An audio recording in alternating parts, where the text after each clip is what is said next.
In an era defined by gallant heroes and ancient myths, there was one name that struck a deeper, more primal terror into the hearts of the galaxy than any other: Darth Vader. To hear the rhythmic, mechanical rasp of his breathing was to know that death had arrived. To see the ominous, sweeping movement of his black cape or the blood-red glow of his lightsaber illuminating a darkened hallway was to witness the end of hope. He was a figure who seemed more machine than man, a being twisted by evil and sustained by technology. Yet this nightmare of the galaxy began as something entirely different. He began as Anakin Skywalker, the Chosen One, a being destined by ancient prophecy to bring balance to the Force. But destiny, as it often does, had other plans.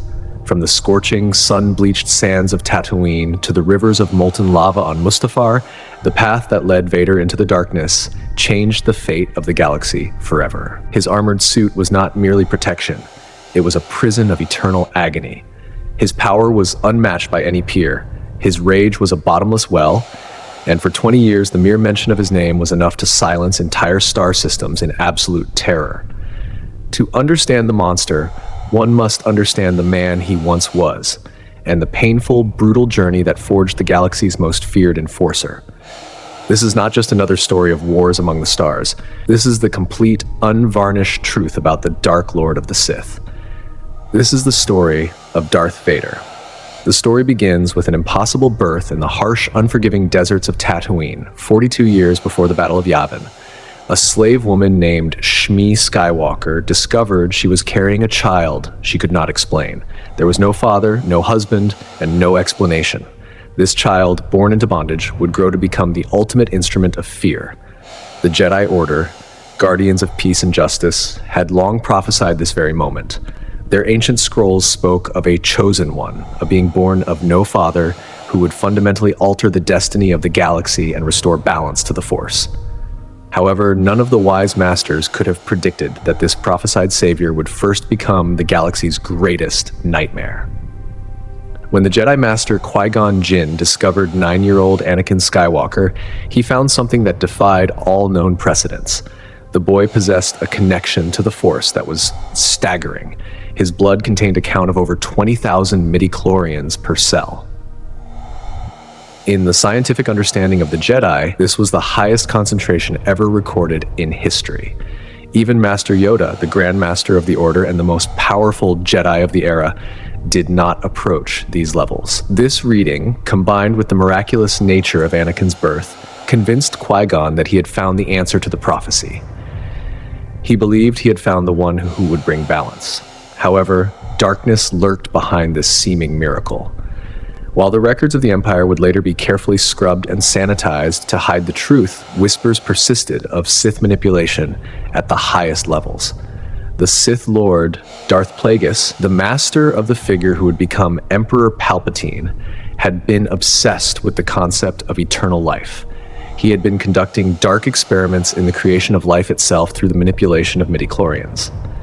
His obsession with conquering death led him to attempt to create life directly from the Force, a violation of the natural order that would have horrific consequences.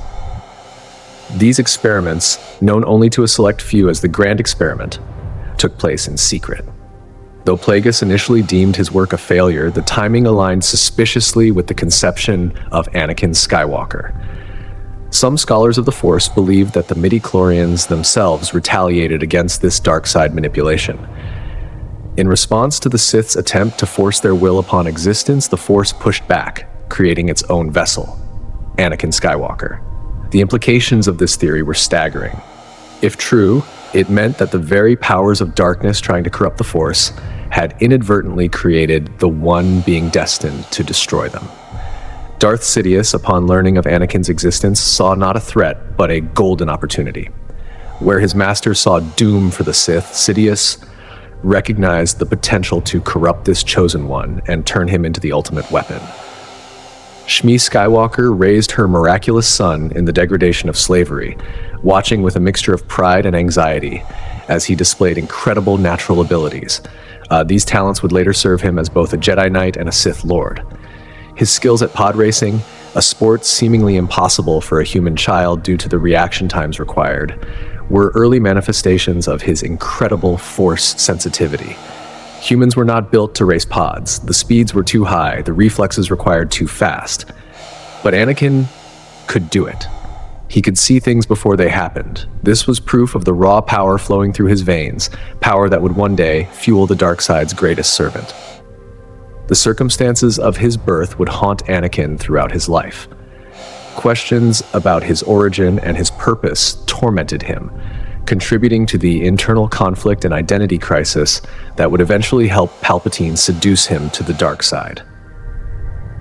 Vader himself would later master many of the dark side abilities that might have been used in his own creation, including techniques for prolonging and creating life that mirrored the dark experiments of the past. In a cruel twist of fate, the death of his mother, Shmi, would become a catalyst for Anakin's fall. Years after he left her, she was sold to a moisture farmer named Cliegg Lars, who freed and married her. However, her happiness was short-lived. She was captured by Tusken Raiders in 22 BBY. Her torture and eventual death in Anakin's arms triggered his first major embrace of the dark side. In his grief and rage, he slaughtered the entire camp, not just the warriors who had taken her, but the women and children too. This massacre was the first true sign that the Chosen One's power could be turned toward darkness. The loss of his mother created in Anakin an overwhelming, irrational fear of death itself. This fear would later drive him to embrace Palpatine's promises of power over death, leading directly to his transformation into Darth Vader. The very circumstances of his miraculous birth, meant to bring balance, instead laid the groundwork for the galaxy's descent into darkness. Lord Vader would later rarely speak of his origins. The mystery of his birth became yet another aspect of the terror he inspired. Many Imperial officers whispered that their dark enforcer was something other than human, a being of pure darkness given form. In a way, they were not entirely wrong. Vader's origins in the Force itself, whether through natural conception or Sith manipulation, made him unique among both Jedi and Sith. The prophecy would ultimately prove true, though not in the way the Jedi expected. Anakin Skywalker did bring balance to the Force, but only after first becoming Darth Vader and helping to destroy the very order that discovered him. His birth set in motion events that would reshape the galaxy for generations to come. In the end, Vader's origin story is one of manipulation on a cosmic scale. The Force itself, the dark side, the Sith, and the Jedi all played their parts in creating and shaping the being who would become the galaxy's most feared enforcer. The being who would become Darth Vader entered the galaxy as a slave, born in 32 BBY.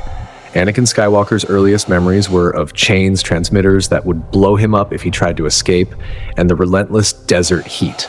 But even in bondage, his spirit and his power could not be contained. While other slaves accepted their fate, young Skywalker dreamed of the stars. Under the ownership of the Toydarian junk dealer Watto, Anakin channeled his frustrations into mechanics and racing. He possessed a supernatural affinity for machines. He built droids from scraps found in the junk piles, repaired vehicles other mechanics deemed worthless, and, most importantly, learned to pilot pod racers. These were not just hobbies for a bored child. They were manifestations of force powers that would one day make him the galaxy's most feared enemy. The same precognitive abilities that let him navigate pods at lethal speeds through twisty canyons would later help him hunt down starfighters and exterminate the Jedi. His mother, Shmi, watched his abilities grow with a mixture of pride and fear. She knew her son was different.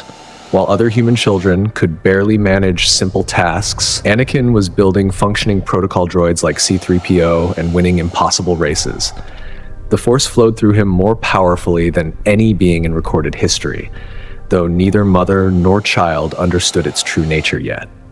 Everything changed when Qui-Gon Jinn's damaged ship landed on Tatooine. The Jedi Master immediately sensed something extraordinary about the slave boy. It wasn't just Anakin's mechanical talents or his pod racing abilities. There was something deeper, a vibration in the Force that centered around the boy. When tested, Anakin's blood revealed the counts that broke every record in Jedi history. Qui-Gon saw opportunity where others would later see danger. He engineered a wager with Watto. If Anakin won the Boonta Eve Classic pod race, he would earn his freedom. The race itself became legend.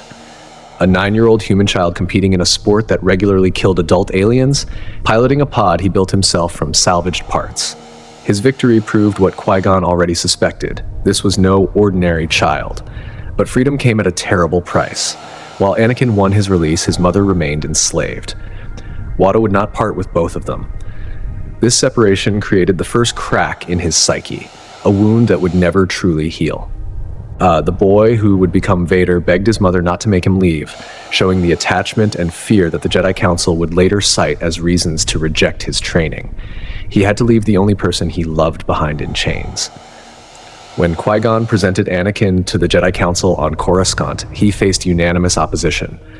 Master Yoda, peering into the boy's future, saw shadows of what was to come. Fear leads to anger. Anger leads to hate. Hate leads to suffering. The ancient master warned. They sensed too much emotion, too much attachment, and too much potential for darkness in the boy. He was too old to be trained, they said. He had already formed bonds that a Jedi should not have. These same traits would later make Vader the perfect apprentice for Darth Sidious. The death of Qui-Gon Jinn on Naboo sealed Anakin's fate. His strongest advocate fell to Darth Maul's blade, leaving him in the care of a reluctant Obi-Wan Kenobi. While Kenobi would become a brother to Anakin, he never fully understood the trauma carried by the former slave. Obi-Wan was a traditional Jedi, raised in the temple. Anakin was a boy of the world who knew slavery and loss. The Council's fear of Anakin's power, combined with the loss of Qui-Gon's guidance, created a distance between Skywalker and the Jedi that would never fully close. Throughout his years as Darth Vader, these early experiences shaped his reign of terror. The mechanical skills learned in Watto's shop helped him modify and maintain his life support suit. The piloting abilities honed in pod racing made him legendary in space combat. Even his experience as a slave gave him intimate knowledge of suffering, which he would use to maximize the fear he inspired in others. Years later, aboard the Death Star, as Vader tortured rebels and hunted Jedi, echoes of that slave boy from Tatooine remained. The same extraordinary powers that once let him win impossible races now let him strangle officers from across star systems. The mechanical genius that built droids from scraps now maintained the complex systems keeping him alive. Even his legendary rage traced back to those early years, to a child forced to leave his mother in chains. This origin in slavery helped make Vader the perfect enforcer for an empire built on oppression. He understood domination intimately from both sides. As a slave, he had been powerless. As Darth Vader, he determined he would never be powerless again. The fear he remembered feeling as a child became the fear he inspired throughout the galaxy. The chains he once wore became the invisible chains of imperial power stretched across thousands of worlds. The boy who left Tatooine carried within him both limitless potential and the seeds of darkness. His extraordinary abilities, coupled with the emotional wounds of slavery and separation, created the perfect conditions for his eventual fall. In Darth Vader, we see both the fulfillment of that incredible potential and its tragic perversion, a living testament to how the galaxy's greatest hope became its dark nightmare. Under Obi-Wan Kenobi's tutelage, Anakin Skywalker's raw power found focus and form. The same abilities that once let him race pods would now be channeled into Jedi training. However, the transition proved far from smooth. Obi-Wan, still grieving Qui-Gon's death, took on a Padawan he wasn't fully ready for, largely out of a promise to his dying master. While Anakin struggled with an order that viewed him with suspicion, the boy's combat training revealed both his incredible potential and the darkness within him. His connection to the Force was unprecedented, described by Anakin himself as plugging into a supernova. This raw power made him exceptional in lightsaber combat, but it also frightened his instructors. Where other students learned to gentle their strikes and practice restraint, Anakin's attacks carried lethal intent, a habit formed in the brutal arena of slavery, where hesitation meant death. His first lightsaber reflected this duality. Built with chunky controls and thick ridges, it was a weapon that showcased both his mechanical genius and his need for overwhelming force. This saber would eventually be destroying the droid in the droid foundries of Geonosis, but its aggressive design hinted at the fighting style that would make Vader legendary. Traditional Jedi exercises often frustrated Skywalker. During meditation sessions with floating rocks, a standard Jedi training technique, Anakin would grow restless. He could perform the tasks perfectly, but the calm focus they required eluded him. These same skills would later serve him in combat as he learned to weaponize even simple force techniques, but the peaceful applications remained a struggle. The Jedi restrictions chafed at him constantly. Having known only the harsh rules of slavery, Anakin found himself bound by a different kind of regulation. The Jedi preached detachment, while he desperately missed his mother. They demanded calm, while his emotions raged like a storm. Every restriction became another chain, eerily familiar to a former slave. At a young age, Anakin had already proven himself on several important missions, yet he remained an outsider. Fellow Padawans found him difficult to understand. He maintained what one peer described as an aloofness, a reserve that none could penetrate. The same isolation that would later make Vader so terrifying began in these formative years. His mechanical aptitude, rather than being celebrated, was often dismissed by the Council. Mace Windu once complained about stumbling over the droids Anakin built to cope with his anxiety. This rejection of his coping mechanisms pushed Anakin toward more dangerous outlets. He began sneaking out of the temple to participate in illegal races in the dark underbelly of Coruscant, seeking the same rush that had once made pod racing bearable. The nightmares that plagued young Anakin were similarly dismissed. When he dreamed of his mother's pain, Obi-Wan assured him that dreams pass in time. This dismissal of his Force visions would have fatal consequences, both for Shmi Skywalker and later for the Jedi Order itself. The power that could have warned them of coming darkness was instead treated as a distraction to be overcome. Obi-Wan's training style, focused on strict adherence to the Jedi doctrine, often clashed with Anakin's intuitive approach to the Force. Where Kenobi sought to curb his Padawan's aggressive tendencies, these same traits would later make Vader one of the most feared duelists in the galaxy. The very qualities the Jedi tried to suppress would become weapons in the Sith arsenal.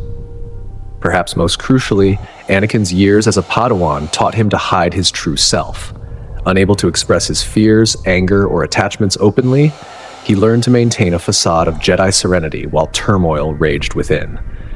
This skill at compartmentalizing would later help him fully embrace the persona of Darth Vader, separating himself completely from Anakin Skywalker.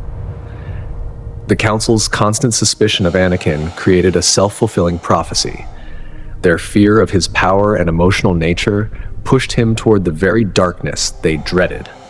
As Palpatine would later observe, the Jedi's treatment of their chosen one stored up trouble for the future. Every dismissal, every restriction, every moment of isolation became another crack in Anakin's loyalty to the Order. By the time he approached knighthood, Anakin had mastered many Jedi arts while never truly embracing their philosophy. His combat skills were unmatched, his Force abilities legendary, but his heart remained that of an outsider looking in. This was the perfect training ground, though the Jedi didn't realize it, for the man who would one day destroy their order. The Council's failure to properly address Anakin's emotional needs created the perfect opening for Palpatine's manipulation. Where the Jedi offered restrictions, Palpatine offered understanding. Where they demanded detachment, he encouraged Anakin's passions. The same powers the Jedi feared, Palpatine praised. This dynamic, established during Anakin's Padawan years, would eventually lead to the birth of Darth Vader. Throughout the Clone Wars, Anakin Skywalker transformed from a reckless Jedi Knight into one of the Republic's most formidable military commanders. His aggressive tactics and frontline leadership foreshadowed the methods that would later make Vader legendary. Just as Vader would personally lead assaults on rebel bases, General Skywalker fought alongside his troops rather than commanding from safety. The Battle of Christophsis marked a crucial turning point. Here, Anakin received his Padawan, Ahsoka Tano. Initially rejecting the idea of being a mentor, this relationship would shape both his leadership style and his eventual fall. Through Ahsoka, we see glimpses of both Anakin's compassion and the possessive attachment that would help turn him to the dark side. Under his command, the 501st Legion became one of the most effective fighting forces in the Republic. The same troops who would later help him purge the Jedi Temple first earned their reputation through victories on Christophsis, Geonosis, and Ryloth. Anakin's unconventional strategies often clashed with traditional Republic military doctrine. Just as Vader would later frustrate Imperial commanders with his aggressive tactics, Skywalker was known for taking risks that no other general would take. The Second Battle of Geonosis showcased both his brilliance and recklessness. Leading a major assault alongside Obi-Wan Kenobi and Ki-Adi-Mundi, Anakin displayed the same relentless determination that would make Vader unstoppable. His forces suffered heavy casualties in the initial landing, but Anakin's persistence secured a crucial victory, destroying the Separatist droid factories. His relationship with Ahsoka evolved from reluctant master to devoted mentor. Their bond grew through countless battles, with Anakin teaching her the same aggressive combat style he favored. When Ahsoka was framed for bombing the Jedi Temple, Anakin's fierce loyalty in defending her echoed the same intensity he showed in protecting Padme. Her eventual departure from the Order deepened his disillusionment with the Jedi, pushing him further toward Palpatine's influence. The liberation of Ryloth demonstrated Anakin's skill in space combat. Commanding from the bridge of his Venator-class Star Destroyer, he led his fighter squadrons personally, presaging how Vader would later hunt rebels in his TIE Advanced. His strategies emphasized overwhelming force combined with precise strikes, a methodology that would become Imperial doctrine under Vader's command. On Enaxes, facing the brilliant Separatist Admiral Trench, Anakin displayed the ruthless efficiency that would become Vader's trademark. His victory here proved pivotal in the war's final stages, though the cost in lives reflected his growing comfort with casualties as acceptable losses, a mindset that would serve him well as the Emperor's enforcer. Throughout the war, Anakin developed a reputation for both inspiring loyalty and instilling fear. Clone troopers under his command respected his willingness to fight alongside them, while enemies learned to dread his approach. This duality, the beloved general who was also a terror to his foes, previewed the fearsome figure he would become. Unlike many Jedi generals, Anakin viewed his clone troopers as individuals rather than units. He learned their names, understood their personalities, and mourned their losses. This personal connection made them more effective under his command, but also foreshadowed how deeply Order 66 would affect him, as his own troops turned against the Jedi. The Battle of Coruscant, while technically a victory, marked the beginning of his end. His rescue of Palpatine showcased his incredible abilities, but also tightened the Chancellor's grip on his psyche. The same skills that made him a legendary general, his aggression, his willingness to take extreme action, his loyalty to individuals over institutions, would soon serve him as a Sith Lord. When Order 66 came, Anakin's military experience made him devastatingly effective at leading the assault on the Jedi Temple. He understood Jedi tactics, knew their vulnerabilities, and commanded troops who were fanatically loyal to him. The greatest general of the Clone Wars became the architect of the Jedi's destruction. This transformation from Republic hero to Imperial enforcer wasn't just a change in allegiance, it was the culmination of traits developed throughout the war.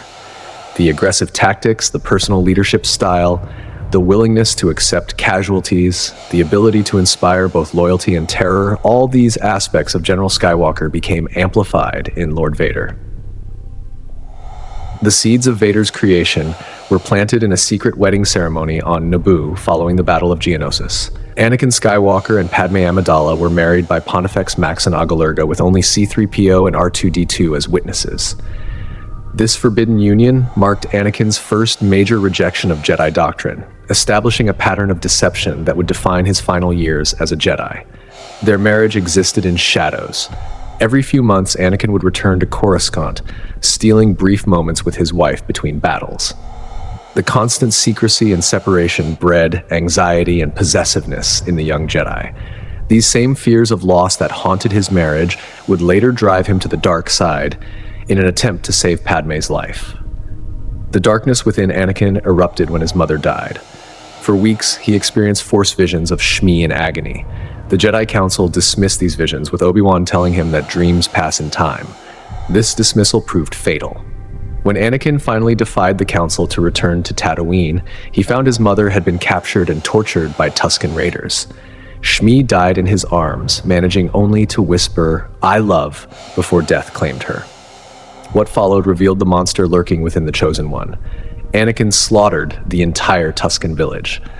This massacre marked his first major embrace of the dark side, channeling grief into genocidal rage in a way that prefigured Vader's future atrocities.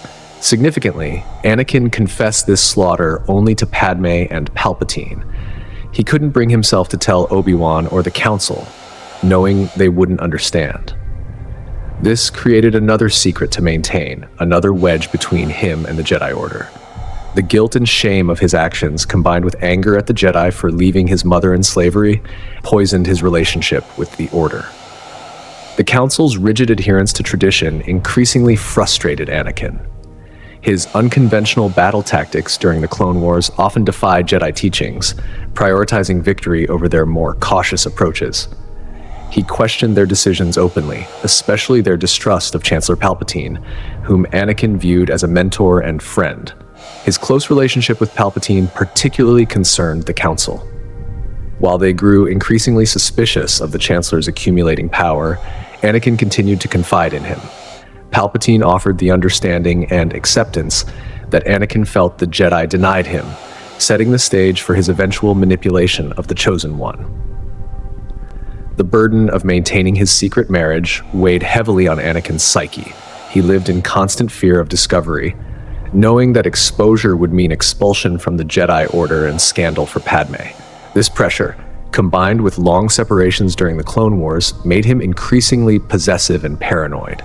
Each mission away from Padme heightened his anxiety. The same premonitions that had warned him of his mother's death now haunted him with visions of losing his wife. The Council's emphasis on detachment offered no comfort to a man terrified of losing everyone he loved. Instead, he began searching for ways to prevent death itself, a quest that would lead him to embrace Sith teachings. The Council's decision to grant him a seat while denying him the rank of Master became the breaking point. After years of exceptional service in the Clone Wars, this perceived insult crystallized everything Anakin resented about the Jedi. Their continued distrust, their rigid adherence to rules he saw as arbitrary, their inability to acknowledge his power and achievements, all pushed him further from their light. This period established the psychological foundation for Vader's creation. Every secret Anakin kept, every rule he broke, every dark impulse he hid from the Council prepared him for his eventual fall. The same determination that let him maintain his secret marriage would later let him maintain his facade as Vader. The rage that drove him to slaughter Tuskens would fuel his hunt for Jedi. The fear of losing Padme would drive him to embrace powers the Jedi had forbidden. What began with a secret wedding ended with the death of the Republic.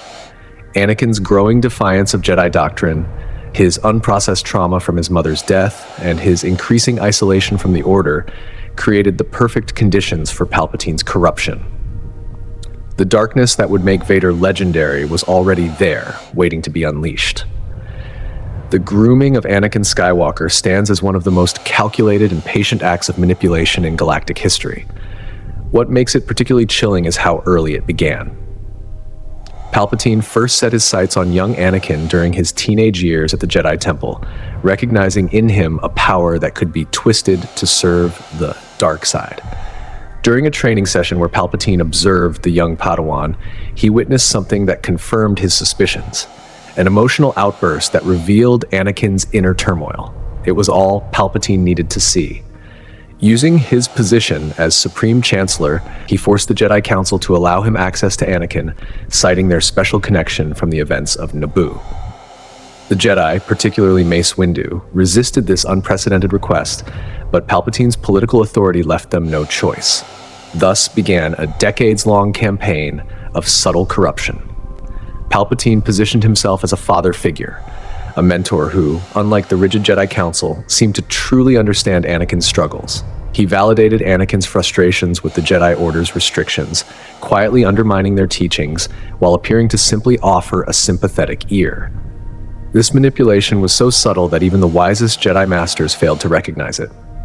The true genius of Palpatine's manipulation lay in his patience. He didn't push Anakin toward the dark side. He merely planted seeds of doubt, nurtured Anakin's natural rebelliousness, and waited. When Anakin wrestled with the death of his mother, Palpatine was there to suggest that true power might have saved her. When Anakin chafed against the Council's restrictions, Palpatine wondered aloud if they feared his potential. Every frustration, every doubt, every fear was carefully cultivated. But it was Anakin's greatest weakness, his desperate need to protect those he loved, that Palpatine ultimately exploited. When Anakin began experiencing visions of Padme dying in childbirth, Palpatine had prepared the perfect trap. In a masterfully orchestrated conversation in his office on Coruscant, he shared the story of Darth Plagueis the Wise, a Sith Lord so powerful he could prevent death itself. The tale was perfectly crafted to prey on Anakin's fears. Plagueis, Palpatine claimed, had mastered the power to create life itself, to keep those he cared about from dying. It was no coincidence that this story reached Anakin's ears just as he was tortured by visions of Padme's death. When Anakin asked if such power could be learned, Palpatine's response, "Not from a Jedi," served as the first direct step toward Anakin's fall. The revelation of Palpatine's true identity as Darth Sidious was the culmination of years of preparation. By the time Anakin discovered the truth, he was too emotionally invested in Palpatine's promises to fully turn against him. The offer to save Padme's life proved too powerful to resist, even though it meant betraying everything else he held dear. What makes this manipulation even more insidious is that Palpatine never actually possessed the power to save Padme. After Anakin's turn to the dark side, Palpatine revealed that they would need to discover the secret together, a stark admission that his promises had been lies. But by then, Anakin was too far gone to turn back. The execution of Order 66 marked the final stage of Palpatine's manipulation. With Anakin now fully committed as Darth Vader, Palpatine activated the secret protocol that turned the clone army against their Jedi commanders. Meanwhile, he dispatched Vader to the Jedi Temple, where the newly minted Sith Lord would demonstrate his loyalty by slaughtering even the youngest of the Jedi. The efficiency of this final act was breathtaking in its horror. While clone troopers across the galaxy turned on their Jedi generals thanks to hidden behavioral modification biochips, Palpatine personally contacted key commanders to ensure the elimination of high-priority targets. In a matter of hours, the Jedi Order was all but extinct, and Anakin Skywalker's transformation into Darth Vader was complete. This calculated destruction of Anakin Skywalker represents perhaps the greatest triumph of the Sith Grand Plan. Through decades of careful manipulation, Palpatine transformed the Chosen One, destined to bring balance to the Force, into an agent of darkness. He didn't just corrupt Anakin, he broke him so completely that the galaxy's greatest hope became its greatest terror. And he did it all while maintaining his public persona as the benevolent leader of the Republic, making the eventual revelation of his true nature all the more devastating. The systematic manipulation of Anakin Skywalker serves as a chilling reminder of how vulnerability can be weaponized, how trust can be perverted, and how even the brightest light can be extinguished through careful, patient corruption. Palpatine didn't just create a Sith Lord, he engineered the fall of hope itself. The birth of Darth Vader began in fire on Mustafar. The final confrontation between Obi-Wan Kenobi and Anakin Skywalker took place on the landing platforms and industrial facilities of the Separatist stronghold, surrounded by rivers of molten lava. Their lightsaber duel marked the end of one of the strongest partnerships in Jedi history. As the duel progressed, both combatants demonstrated their intimate knowledge of each other's fighting styles. They had trained together for over a decade, but now that same familiarity turned lethal. Each knew the other's moves, creating a deadly dance across the facility's structures as they floated down the lava river. The battle reached its climax on the banks of the lava river.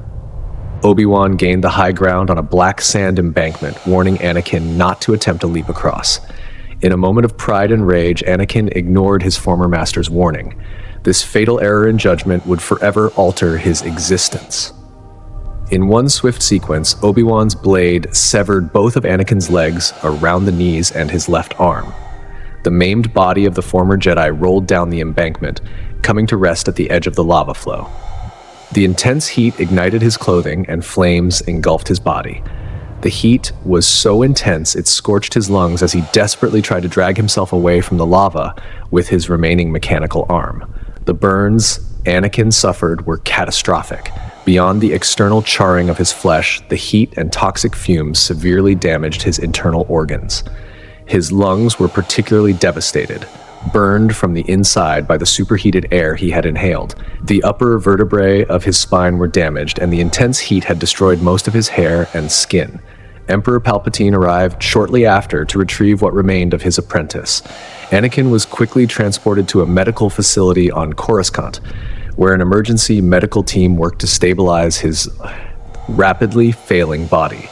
The Emperor personally oversaw the reconstruction, ensuring his apprentice would survive, though perhaps not comfortably. The medical procedures were extensive and torturous. Without anesthesia, the medical droids began by stabilizing his vital functions through the installation of a chest computer and pacemaker. Blood transfusions were performed while cybernetic limbs were attached to replace his severed extremities. His damaged spine required extensive reconstruction, with synthetic vertebrae replacing the destroyed sections. The medical droids installed sensor webs throughout his cerebrum and along his spinal cord, allowing him to control his new cybernetic limbs. Electrical impulse generators were implanted in his remaining muscle fibers. His rib cage underwent partial removal to accommodate new synthetic organs, and his sternum was replaced with a perforated metal plate. His respiratory system required the most extensive reconstruction. A breathing apparatus was permanently installed, connecting directly to his damaged lungs. A hermetically sealed collar housed the vocabulator that would allow him to speak, as his original voice had been reduced to a whisper by the damage to his throat.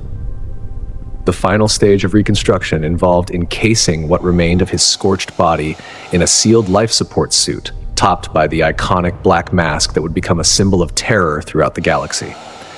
A control panel was installed on his chest to regulate his essential life functions.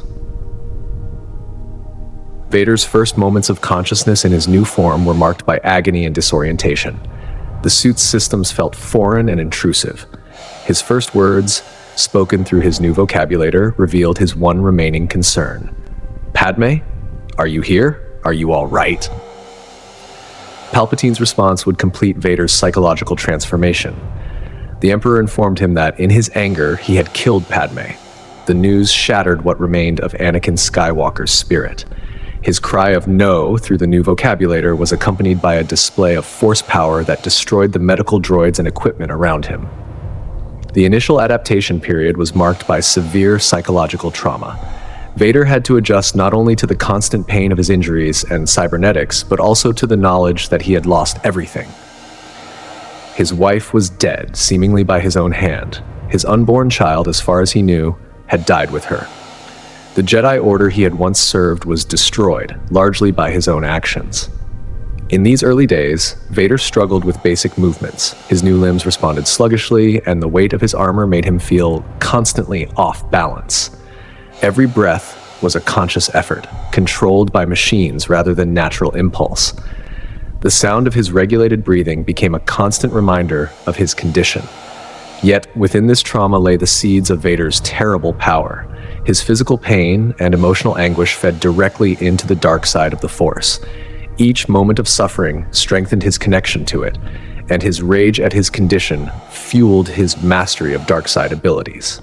The being that emerged from the operating table was no longer Anakin Skywalker.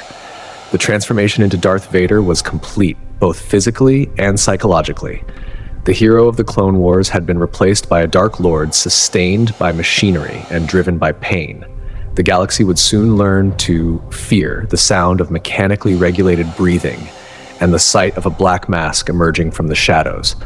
Every moment of Darth Vader's existence was an exercise in agony. The suit that kept him alive was also his eternal prison, a mobile torture chamber that transformed each breath, each movement, and each thought into an experience of pain. The nightmare began with the helmet. When sealed, dozens of needles would pierce Vader's skull and spine, forming a connection between flesh and machine that allowed him to control his artificial limbs. These neural needles burrowed deep into his tissue, sending constant streams of information to the suit's central computers while causing unrelenting pain. Rather than provide relief, these needles were actually designed to amplify his suffering. As Palpatine had falsely claimed, they contained pain-relieving chemicals, but in truth, they injected nothing but further stimulation to his already ravaged nerves. The visual systems in his mask forced him to see the world through a blood-red filter. His artificial eyepieces made every view a crimson nightmare, distorting natural colors into various shades of red and black. The lenses protected his damaged corneas and retinas while providing infrared and ultraviolet vision, but at the cost of never seeing the world in its true colors again. He would never see the blue of the sky or the green of a forest as he once had. Everything was washed in the color of violence. Sound reached him as if he were perpetually underwater. His eardrums had been melted away on Mustafar, requiring audio implants that distorted every noise.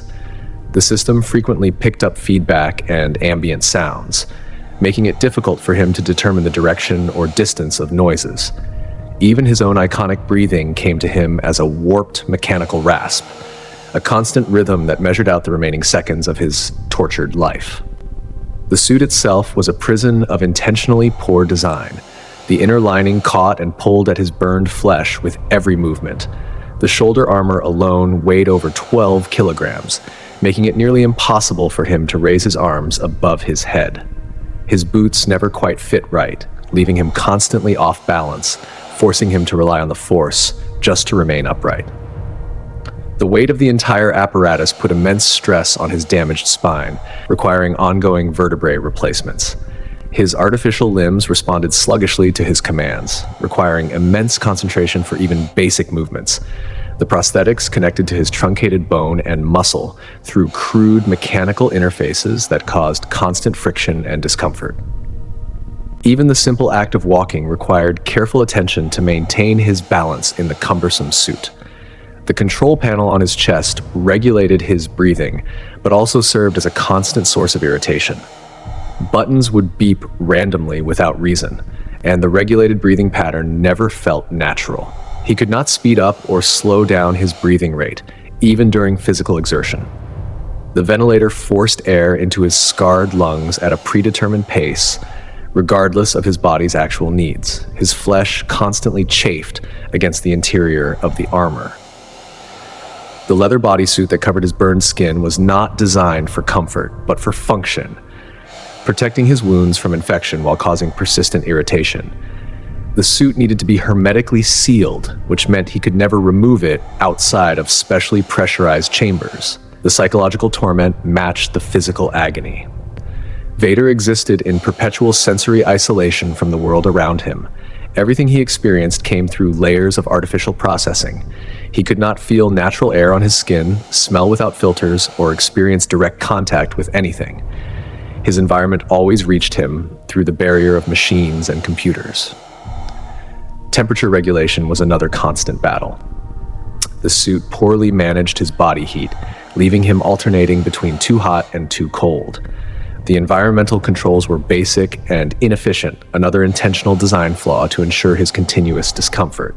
Sweat would collect inside the suit with no way to evaporate, adding to his physical misery. The only time Vader found any relief was in his meditation chamber, where specialized pressurization allowed him to remove his mask and helmet. But even these moments were brief, as his damaged lungs could not function long without assistance. The sessions in his hyperbaric chamber served more to maintain his equipment than provide genuine comfort. Each day required intensive maintenance. Diagnostic scans monitored his vital signs through an array of sensors embedded throughout the suit.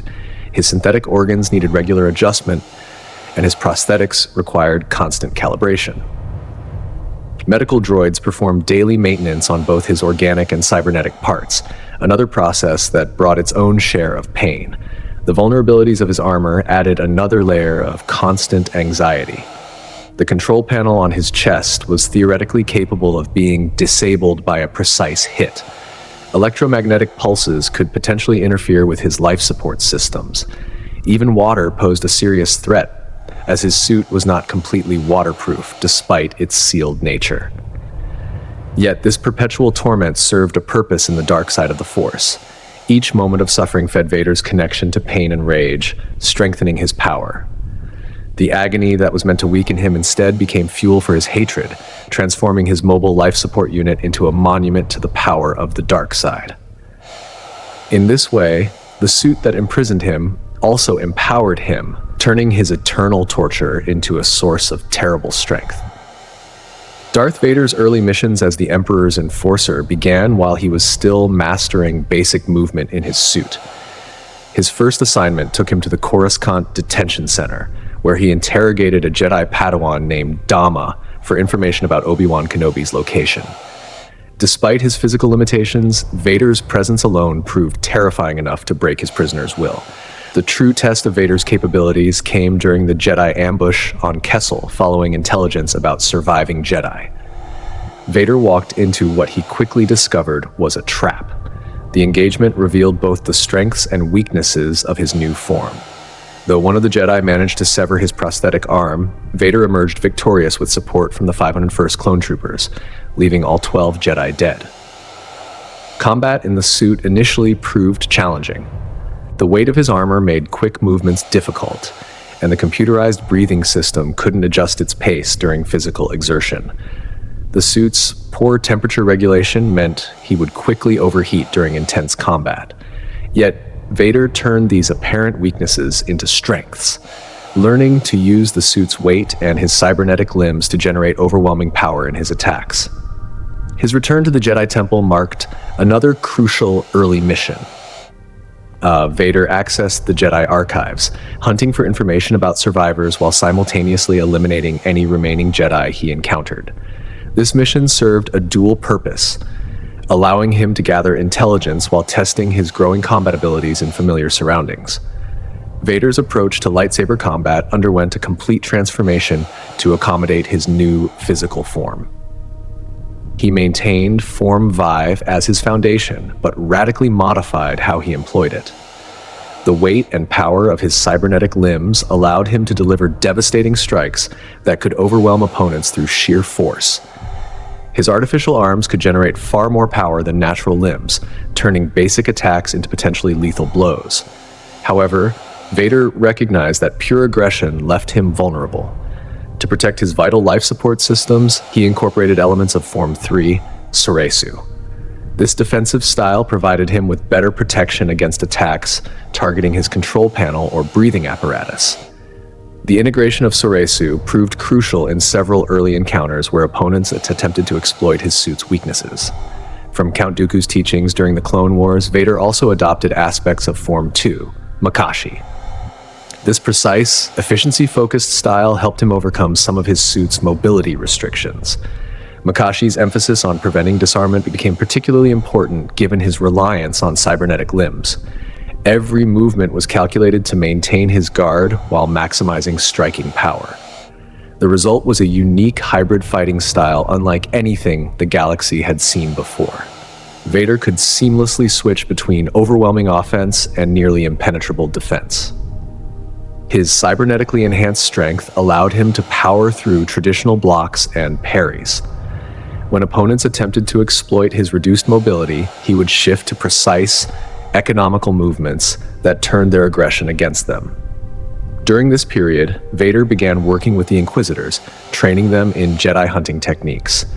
This role as a teacher forced him to analyze and articulate how he had adapted to his limitations. He drilled the Inquisitors in identifying and exploiting weaknesses, drawing from his own experiences of learning to fight in his restrictive suit. Emperor Palpatine provided Vader with a list of high-priority targets who had survived Order 66. Among them was Jocasta Nu, the former Jedi librarian. These carefully selected missions allowed Vader to refine his combat techniques while eliminating serious threats to the Empire. Each engagement taught him more about his capabilities and limitations. The psychological impact of Vader's appearance became another weapon in his arsenal. The sight of his black armor and the sound of his regulated breathing often paralyzed opponents with fear before combat even began. He learned to use this intimidation factor strategically, augmenting it with deliberate, measured movements that amplified his menacing presence. Vader's early missions established a pattern that would define his role in the Empire. He operated as both hunter and executioner, pursuing high-value targets that required his unique combination of force mastery and combat prowess. His successes in these missions, despite the restrictions of his suit, demonstrated why he became the Emperor's most valued enforcer. The process of mastering combat in the suit was ongoing. Each mission presented new challenges that forced Vader to adapt and refine his techniques. What began as compensation for his limitations evolved into a devastating fighting style that struck fear throughout the galaxy. His early experiences as the Emperor's enforcer laid the groundwork for the terror he would become. This period marked the true birth of the warrior that the galaxy would come to fear. The restrictions of his suit, rather than limiting him, forced him to become more lethal than ever. The pain and rage from his condition fueled his connection to the dark side, while his methodical adaptation to his new form made him nearly unstoppable in combat. The legend of Darth Vader, begun in fire on Mustafar, was forged into reality during these early Imperial years. The Great Jedi Purge began immediately after Order 66 in 19 BBY, transforming from a military operation into a systematic hunt for survivors. Darth Vader, newly risen from the ashes of Anakin Skywalker, spearheaded this campaign of extermination with methodical precision. To expand the reach of the Purge, Vader established the Inquisitorius program in 19 BBY. Based in a fortress on the ocean moon Nur in the Mustafar system, the Inquisitorius recruited exclusively from former Jedi who had fallen to the dark side. The first and most prominent recruit was the Grand Inquisitor, a former Jedi Temple Guard who personally answered to Vader. Vader's training of the Inquisitors reflected his own brutal transformation. Sessions routinely pushed recruits to exhaustion and injury. He employed psychological manipulation through the dark side, ruthless dueling practices, and harsh discipline, including force choking those who survived. This training emerged as efficient hunters armed with distinctive, double-bladed lightsabers and backed by elite purge troopers. The Inquisitorius operated on a strict hierarchy with members ranked by numbers. Lower numbers typically indicated higher rank, creating fierce competition among the hunters. The fifth brother, for instance, claimed to be next in line for the position of Grand Inquisitor, highlighting the internal power struggles within the organization. Despite their fearsome reputation, the Inquisitors weren't invincible. The resistance cell, known as the Spectres, led by Jedi Kanan Jarrus and his apprentice Ezra Bridger, proved particularly troublesome. The Battle of Malachor marked a significant defeat when the fifth brother, seventh sister, and eighth brother were killed by Darth Maul and Kanan Jarrus. The Fortress Inquisitorius on Nur became both training ground and tomb. By 9 BBY, several Jedi Masters, including Coleman KCA and Terra Sinube, were entombed there, having resisted attempts to turn them to the dark side. These failures highlighted the limitations of the Inquisitorius program, though they didn't diminish its terror. Vader maintained personal involvement in high-priority hunts throughout the Purge.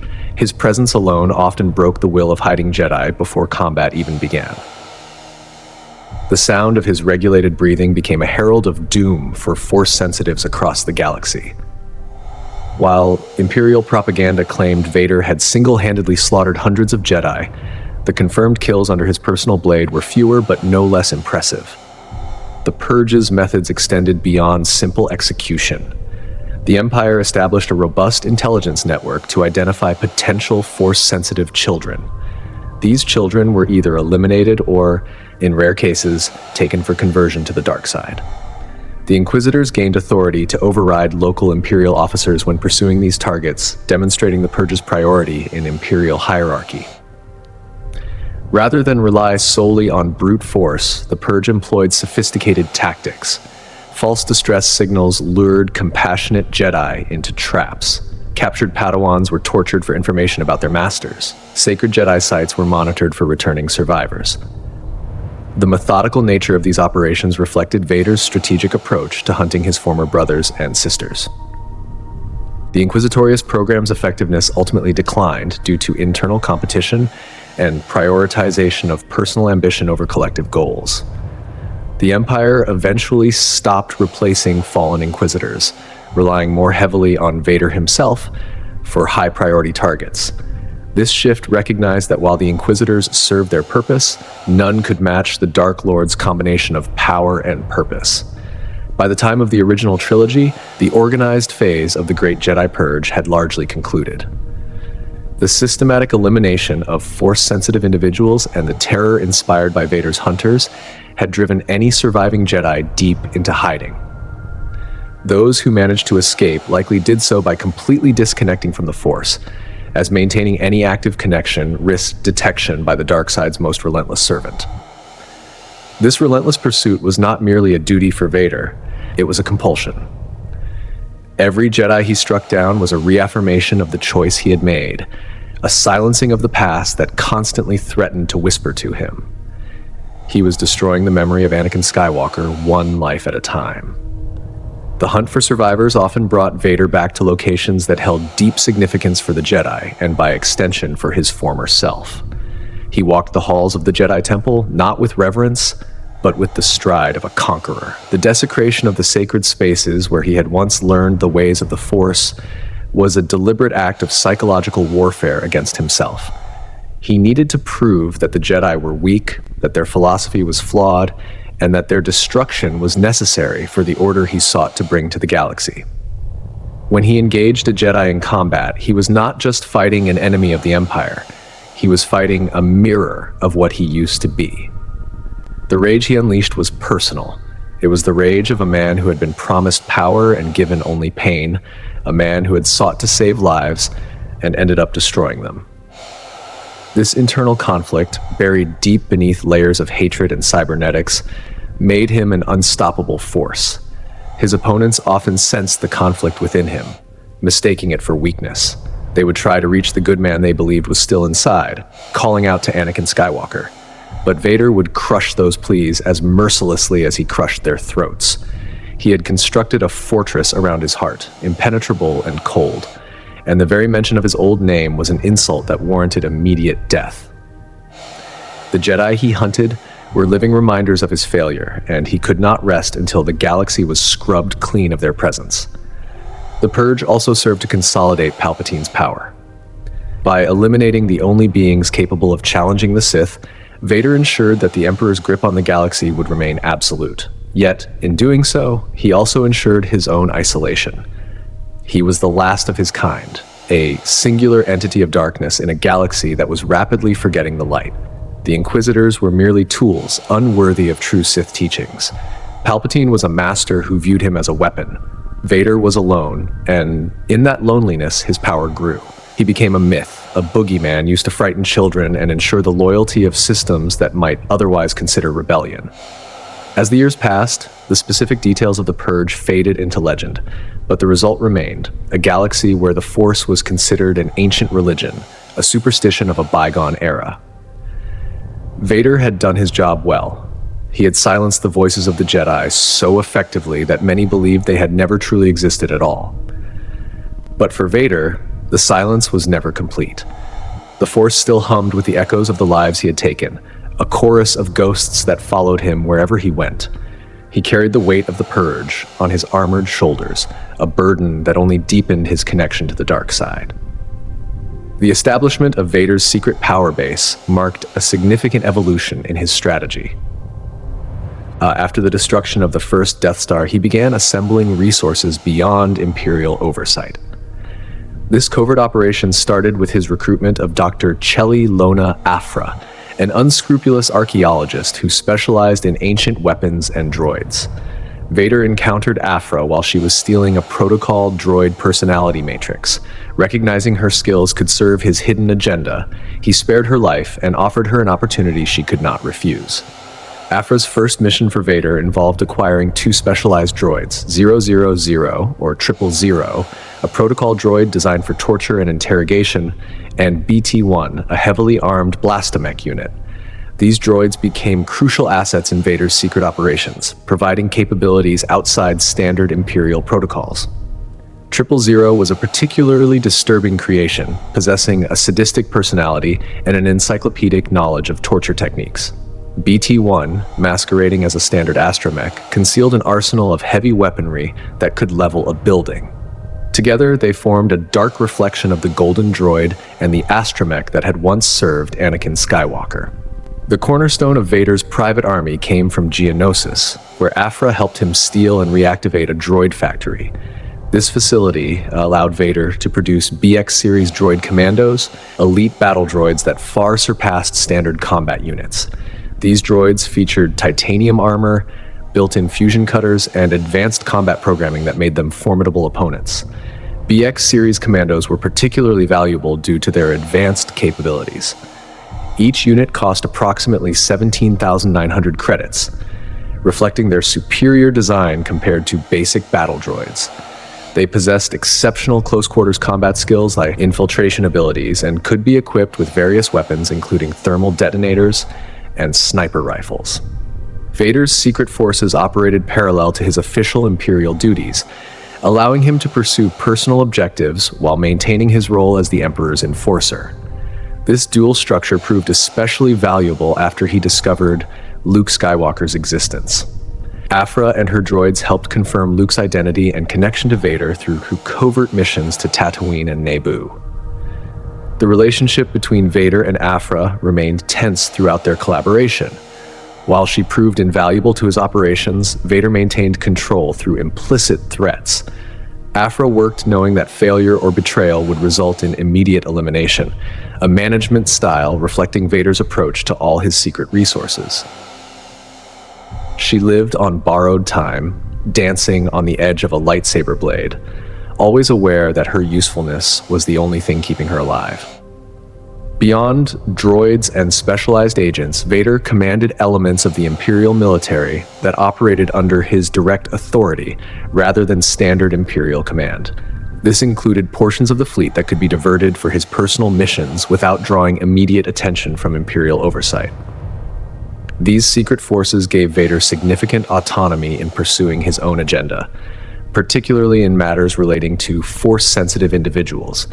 While officially leading the Inquisitorius in hunting surviving Jedi, his private army allowed him to conduct operations unknown even to the Emperor.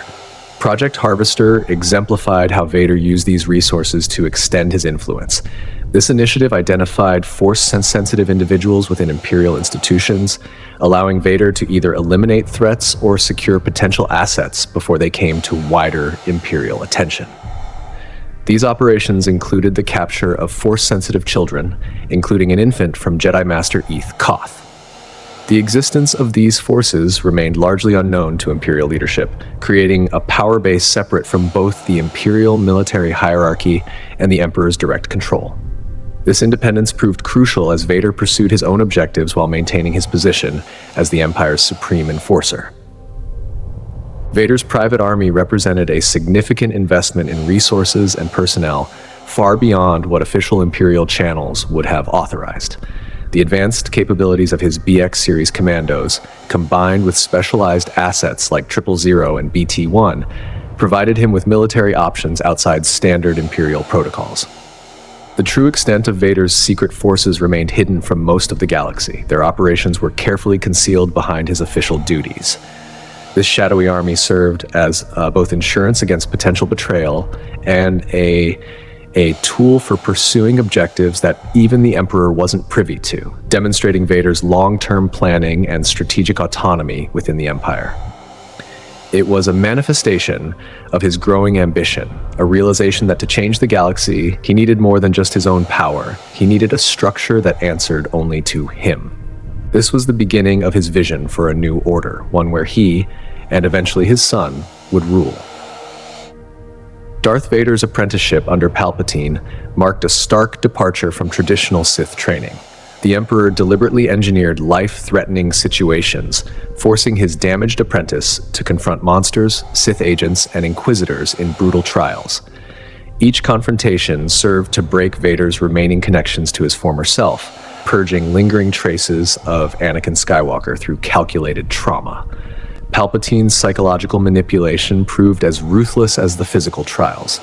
He treated Vader as both weapon and chess piece, offering tantalizing glimpses of power while engineering scenarios designed to shape his apprentice's responses. This methodical reconstruction transformed Vader from a fallen Jedi into the dark side's premier enforcer, though the lessons in manipulation would eventually be turned against the Master himself. Under this harsh tutelage, Vader's command of the dark side grew exponentially. His telekinetic abilities reached devastating new heights, allowing him to execute precise force pushes and pulls that could tear apart machinery or crush opponents inside armor. The signature force choke that would terrify Imperial officers originated in this period, refined through countless applications. His cybernetic enhancements amplified these dark side abilities. Information confirmed Vader could move at speeds of 1/30th of a second, his mechanical limbs driven by force-enhanced reflexes.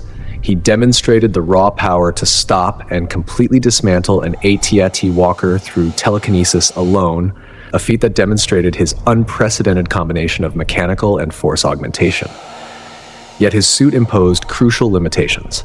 The iconic life support system that kept him alive also prevented him from channeling force lightning, as the electrical energy would short-circuit his own systems.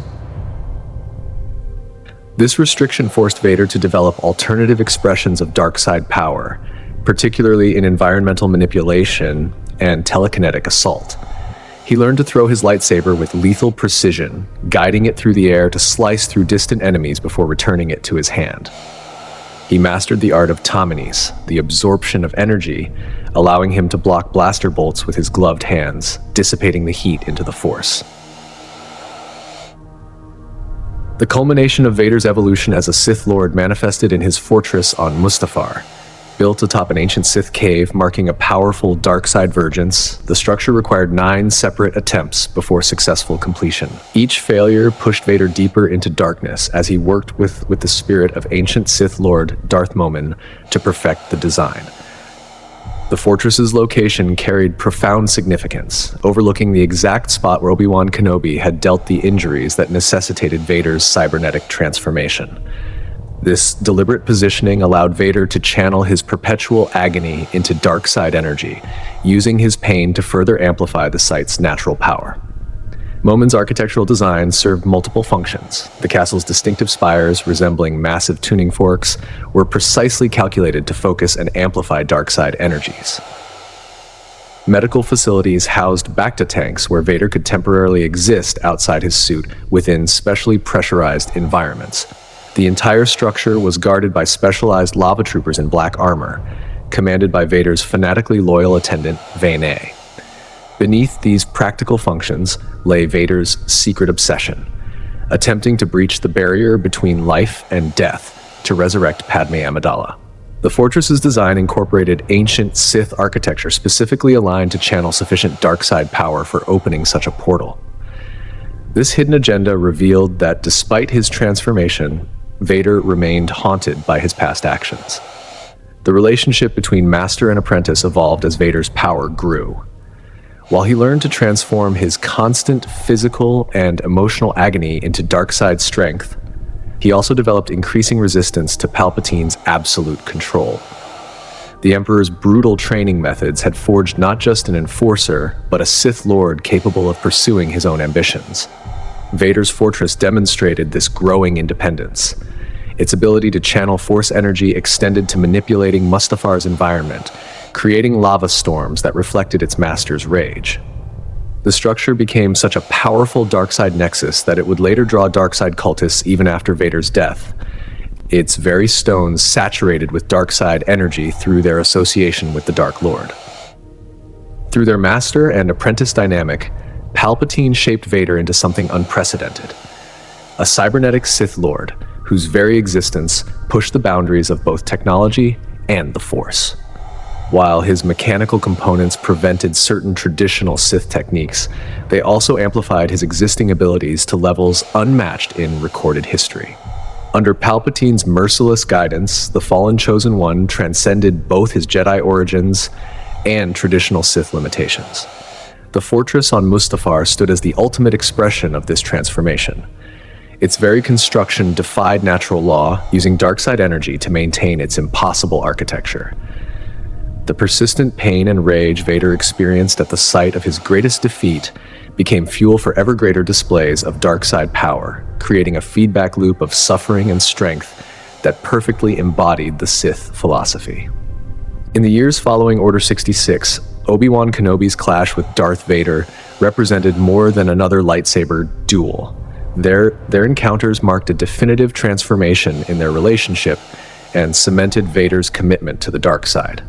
Their first battle demonstrated how completely Anakin Skywalker had been consumed by Vader. Operating with cold precision rather than his former passionate style, Vader systematically dismantled Kenobi's defenses. His methodical assault reflected years of dwelling on their previous encounter on Mustafar, having spent countless hours analyzing how to counter his old master's techniques. The emotional weight of their reunion manifested in raw displays of dark side power. Vader's rage, refined through years of suffering, expressed itself in brutal force displays. The same hand that had once exchanged friendly sparring blows with Kenobi now sought to crush and destroy. Each strike carried the accumulated weight of perceived betrayal and abandonment. Their confrontation forced both men to confront uncomfortable truths. When Kenobi addressed him as Anakin, Vader's response was unequivocal. "Anakin is gone. I am what remains." This declaration wasn't merely meant to intimidate. It represented Vader's genuine belief that he had murdered his former self, viewing Anakin Skywalker as a weakness to be eliminated rather than an identity to be reclaimed. Kenobi's apology, "I'm sorry, Anakin, for all of it," revealed his own complex emotions regarding his former apprentice's fall. But Vader rejected any suggestion of victimhood or external blame. His response, "You didn't kill Anakin Skywalker, I did," demonstrated his complete ownership of his transformation. The choice to embrace darkness had been his alone. The duel's conclusion proved fateful for both warriors. Kenobi's victory reinforced what their earlier encounter on Mustafar had established. Despite Vader's immense power, his former master retained the ability to defeat him.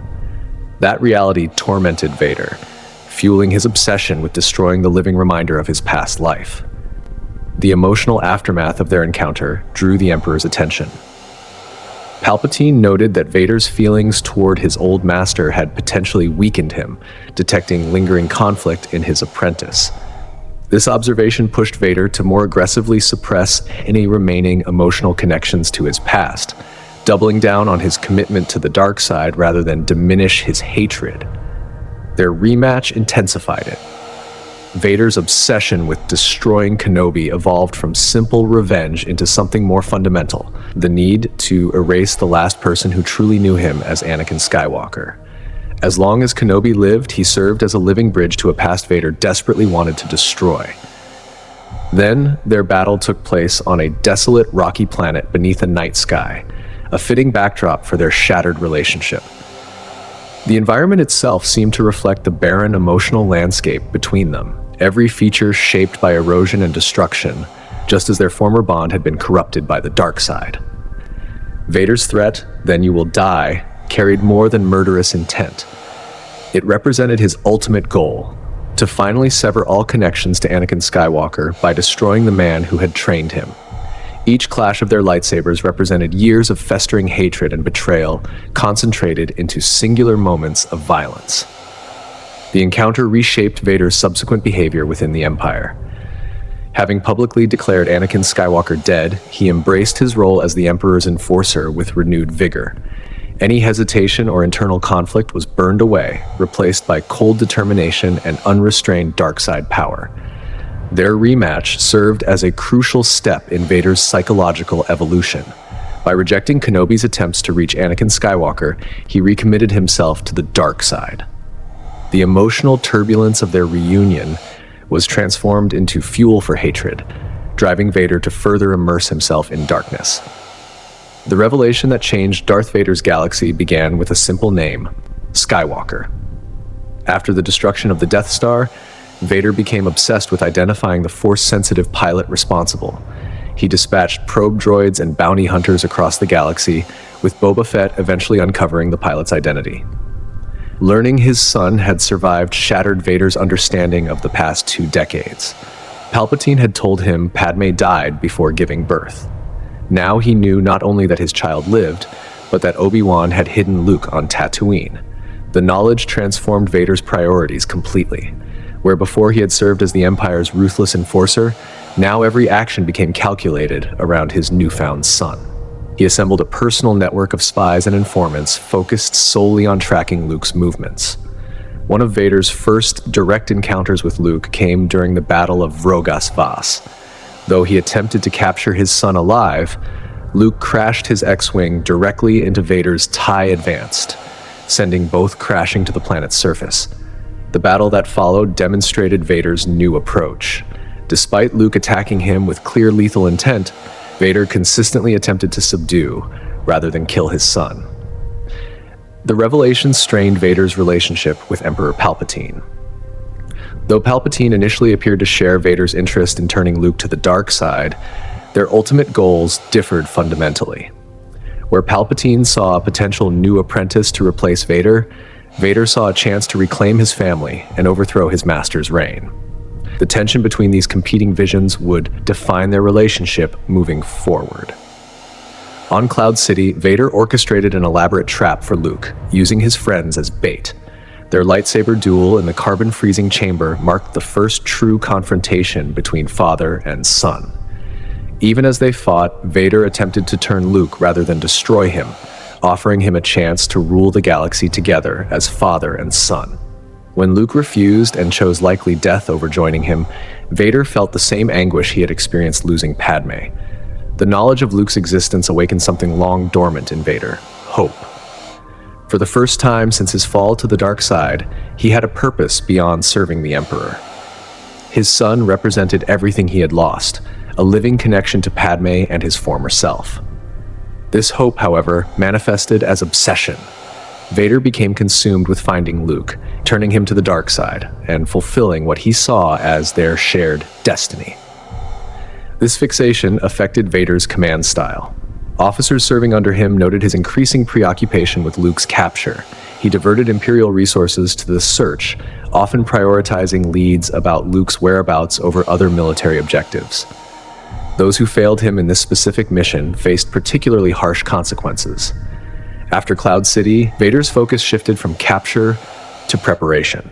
He began gathering information about Luke's training and abilities, studying his son's growing power in the Force. Every report of Luke's activities was carefully analyzed, with Vader tracking his son's development as both a Jedi and a military leader.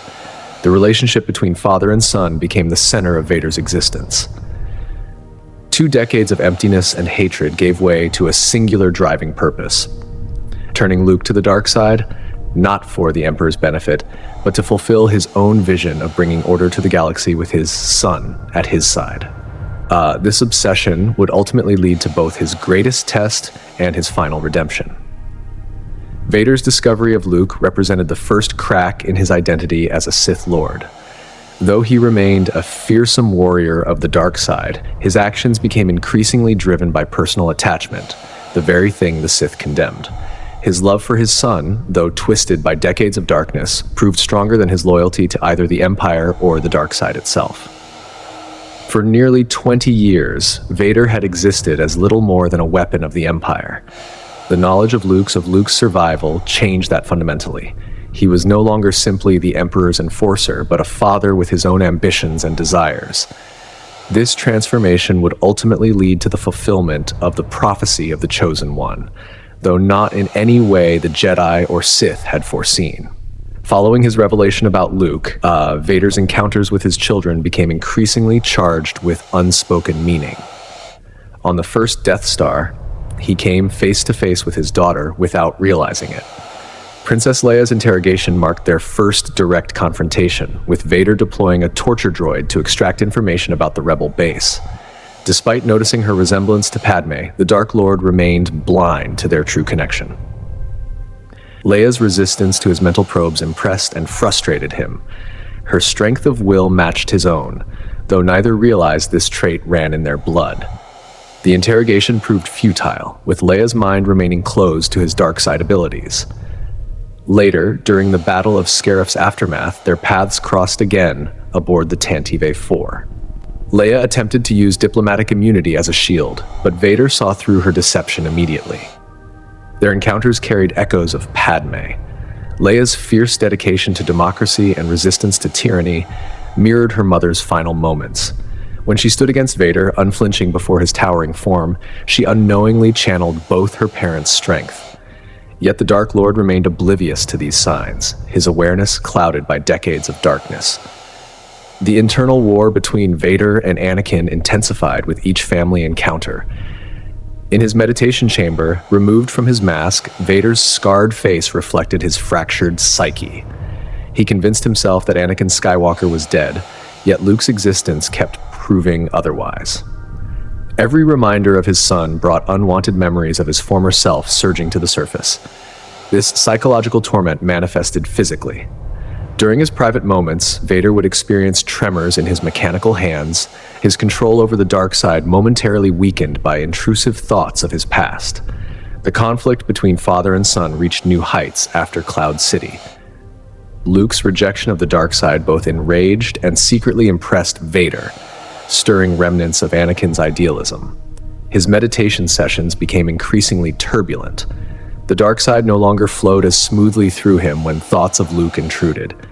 Vader found himself remembering moments from his past, pod racing on Tatooine, training with Obi-Wan, falling in love with Padme. These memories brought not just pain, but dangerous whispers of regret. The suit that had been his prison for 2 decades became even more confining as his internal struggle intensified. Its regulated breathing could not keep pace with his emotional turmoil. The constant pain that had fueled his darkness for so long began competing with a different kind of ache, longing for the family he had lost and might still reclaim. Deep within his fortress on Mustafar, Vader attempted to purge these feelings through immersion in the dark side. Yet even here, surrounded by Sith artifacts and dark energy, he could not fully silence Anakin's voice. The lava flows outside his castle served as constant reminders of his transformation, but now they also reminded him of what he had sacrificed. The Emperor sensed this conflict in his apprentice. Vader's obsession with Luke threatened to undo decades of careful manipulation. During their communications, Palpatine noted subtle changes in Vader's behavior. Hesitation where there had once been certainty, conflict where there had been pure darkness. The very emotions that had helped turn Anakin to the dark side now threatened Vader's commitment to it. Each encounter with his children pulled more of Anakin to the surface. Though Vader maintained his terrifying presence, executing officers and crushing resistance with mechanical efficiency, his inner turmoil grew. The dark side remained strong with him, but it no longer held the same absolute sway over his actions. Vader's lightsaber combat during this period reflected his internal struggle. His typically precise and overwhelming style became occasionally erratic, especially in confrontations related to Luke. The mechanical consistency that had made him legendary showed moments of hesitation, particularly when facing opponents who reminded him of his past. In his private moments, Vader would replay his confrontations with Luke, analyzing every word and gesture. The offer to rule together as father and son haunted him. It represented everything he had originally turned to the dark side to achieve: power to protect his family. Yet Luke's rejection forced him to question whether his path had truly been necessary. The conflict reached its peak during his final year. Vader found himself caught between his master's demands and his growing desire to protect his son. The same protective instinct that had driven Anakin to the dark side now began pulling Vader back toward the light.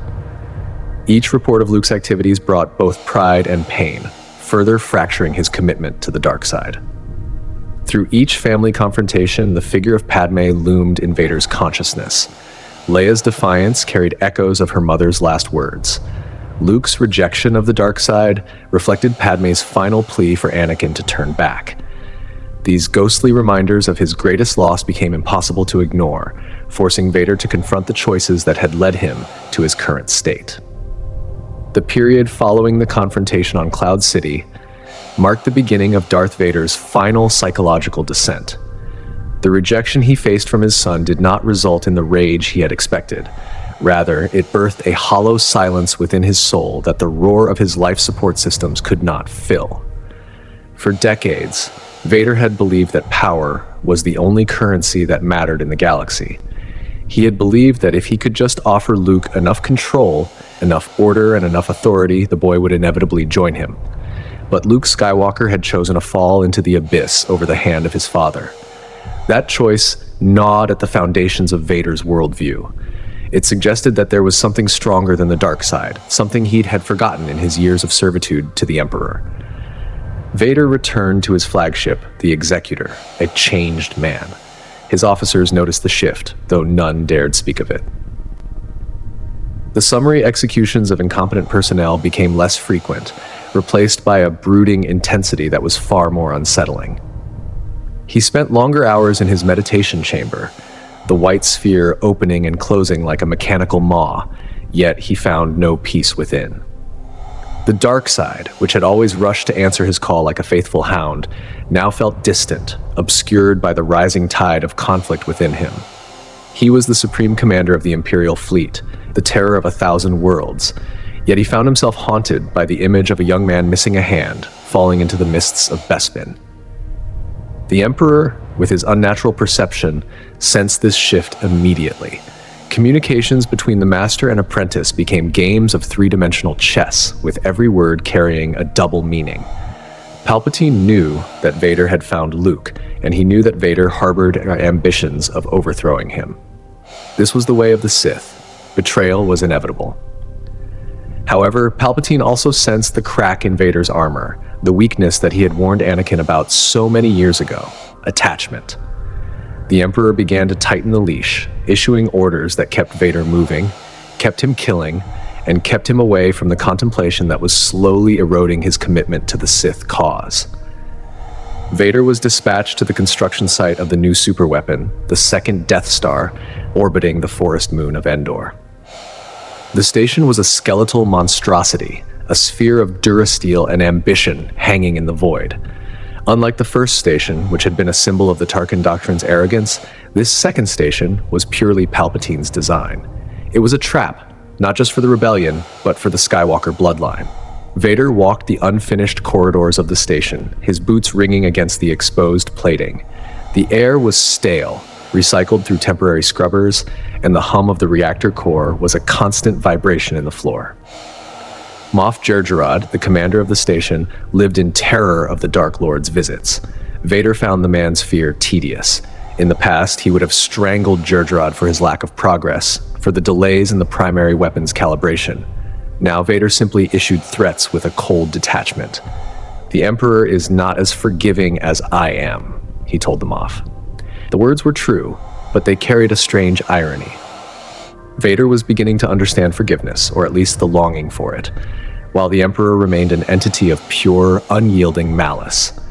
Vader pressured the construction crews not out of loyalty to the project, but because he knew the timeline was crucial for the arrival of his son. He knew Luke would come. The Force whispered it to him with every rotation of the station. During these long months of construction, Vader's thoughts frequently drifted to the past, to a life he had declared dead. He remembered the feel of the controls of his Jedi starfighter, the smell of ozone in the Jedi Temple, and the voice of Obi-Wan Kenobi. For years, these memories had been fuel for his hatred. Now, they were simply sad echoes of a time before the pain. He recalled the lessons he had ignored, the warnings he had scorned. He realized with a start that Luke was not just his son. He was the Jedi Anakin Skywalker should have been. Luke possessed the power, the piloting skill, and the tenacity, but he lacked the arrogance. This realization was a dagger in Vader's heart.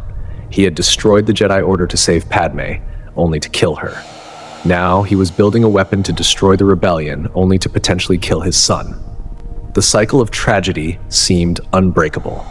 The arrival of the Emperor on the Death Star changed the atmosphere of the entire station. When Palpatine's shuttle touched down, the temperature in the docking bay seemed to drop. The presence of the dark side became suffocating, a physical weight that pressed down on every living being. Vader knelt before his master, the metal of his knee joint grinding against the deck. "Rise, friend," Palpatine rasped. The term was a lie, as it always had been. They were not friends. They were conspirators, bound by mutual suspicion and power. Palpatine walked with a cane, they a frail old man in appearance, but Vader could see the inferno of power raging beneath the cloaks. The Emperor was giddy with anticipation. He had foreseen the end of the rebellion and the acquisition of a new, younger Skywalker.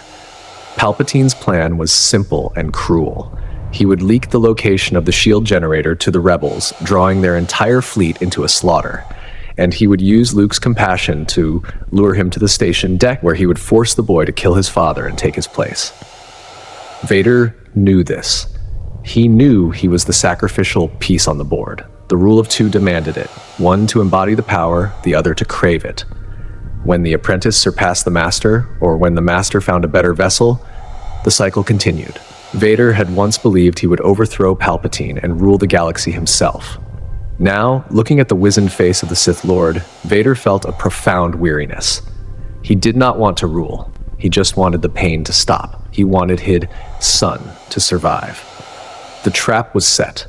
The rebel fleet gathered near Sullust, unaware that the Death Star was fully operational. On the forest moon below, the shield generator hummed, protected by a legion of the Emperor's best troops. And in the space between the stars, Luke Skywalker was coming. Vader sensed him long before the stolen Imperial shuttle entered the system. The presence was bright, warm, and terrifyingly familiar. It was a beacon in the darkness, calling out to the spark of Anakin that Vader had buried so deep. Vader reported the shuttle's arrival to the Emperor. "I have felt him, my master," he said. The admission was dangerous. It revealed his connection, his vulnerability. Palpatine was pleased. "Strange that I have not," the Emperor mused, a subtle dig at Vader's focus. "I wonder if your feelings on this matter are clear, Lord Vader." It was a test. Palpatine was asking if Vader was ready to kill his son. Vader replied, "They are clear, my master." It was the greatest lie he had ever told. His feelings were a chaotic storm, a maelstrom of duty, love, fear, and regret. He was sent to the forest moon to intercept the strike team, to wait for Luke to come to him. The confrontation on the landing platform on Endor was the turning point of Vader's existence. He stood in the shadows of the immense landing struts, the night air of the forest moon cool against his sensors. The sound of the elevator descending was the only noise in the clearing. When the doors opened and Luke stepped out, surrendering himself to the Imperial forces, Vader saw the man his son had become. Luke stood tall, calm, his hands comprised in binders, yet he possessed a dignity that shamed the Imperial officers surrounding him. He carried himself like a Jedi Knight. Vader ordered the guards to leave them. Father and son stood alone on the walkway, separated by a few meters of metal and 20 years of tragedy. Luke spoke first, his voice filled with a conviction that rattled Vader's sensors. "I will not fight you, Father." The use of the title was a physical blow. Vader deflected, retreating into the persona of the Sith Lord. "You have accepted the truth?" he asked, hoping Luke had come to join him in darkness. When Luke spoke of the good in him, of the conflict he sensed, Vader felt a panic he hadn't experienced since the Clone Wars. "It is too late for me, son," Vader said. This sentence was the truest thing he had spoken in decades. It was an admission of defeat, a confession that he was trapped in the machine, in the dark side, in the service of a master he hated. He showed Luke his own lightsaber, the weapon Luke had constructed. "You have constructed a new lightsaber," Vader observed, inspecting the craftsmanship. "Indeed, you are powerful as the Emperor has foreseen." He was proud. Despite the situation, despite the doom hanging over them, he was proud of his boy. But he could not show it. He signaled the stormtroopers to take Luke away, but as Luke was led to the shuttle that would take them to the Death Star, he turned back. "Then my father is truly dead," he said.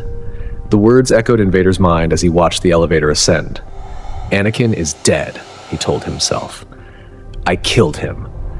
But the lie tasted like ash.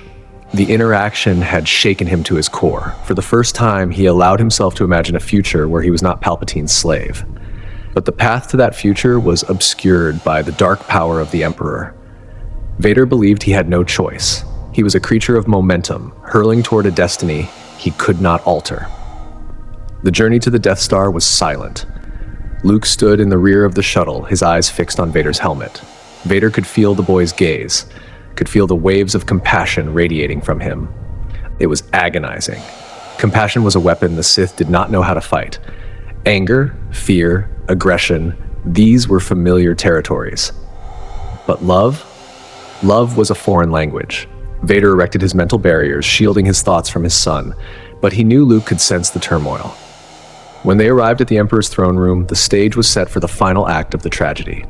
The room was a cavernous space at the top of the station's tallest spire, dominated by a massive observation window that looked out over the void.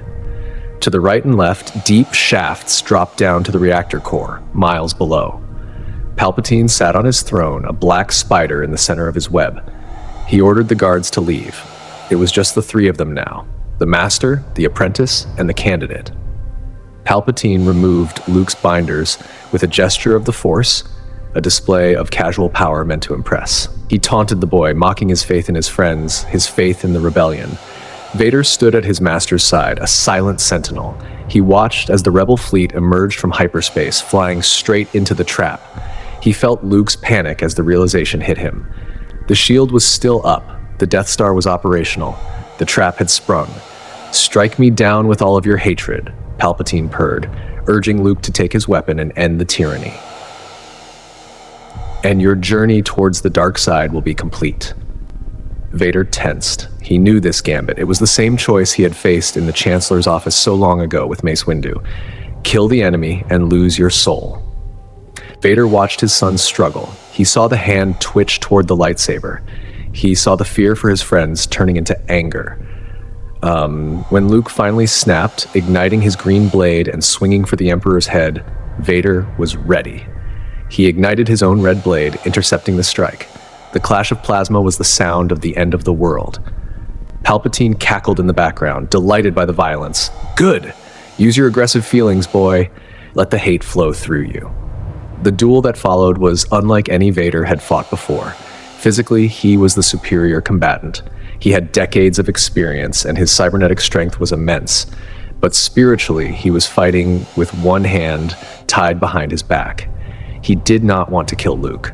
He wanted to force him into submission, to make him see that the dark side was the only way to save his friends. Luke, conversely, fought with a desperate refusal to kill his father. He parried, he dodged, he leaped away. "I will not fight you," Luke shouted, extinguishing his blade. Vader pursued him. "You are unwise to lower your defenses," he rumbled, launching a series of heavy, cleaving strikes that forced Luke backward. They moved through the throne room, the red and green blades painting the shadows with stroboscopic light. Vader used the environment, hurling machinery and crates at his son, testing his reflexes, testing his power. He found Luke to be formidable. The boy had learned much since Bespin. He was faster, stronger, and more centered. As the battle below the station intensified, so did the battle in the throne room. The Emperor's plan was working. The rebel fleet was being decimated by the Death Star's super laser. Luke's friends were dying. Vader sensed the despair rising in his son. "Your fleet is lost," Vader taunted, "and your friends on the Endor moon will not survive. There is no escape, my young apprentice." He was pushing Luke, trying to break his will.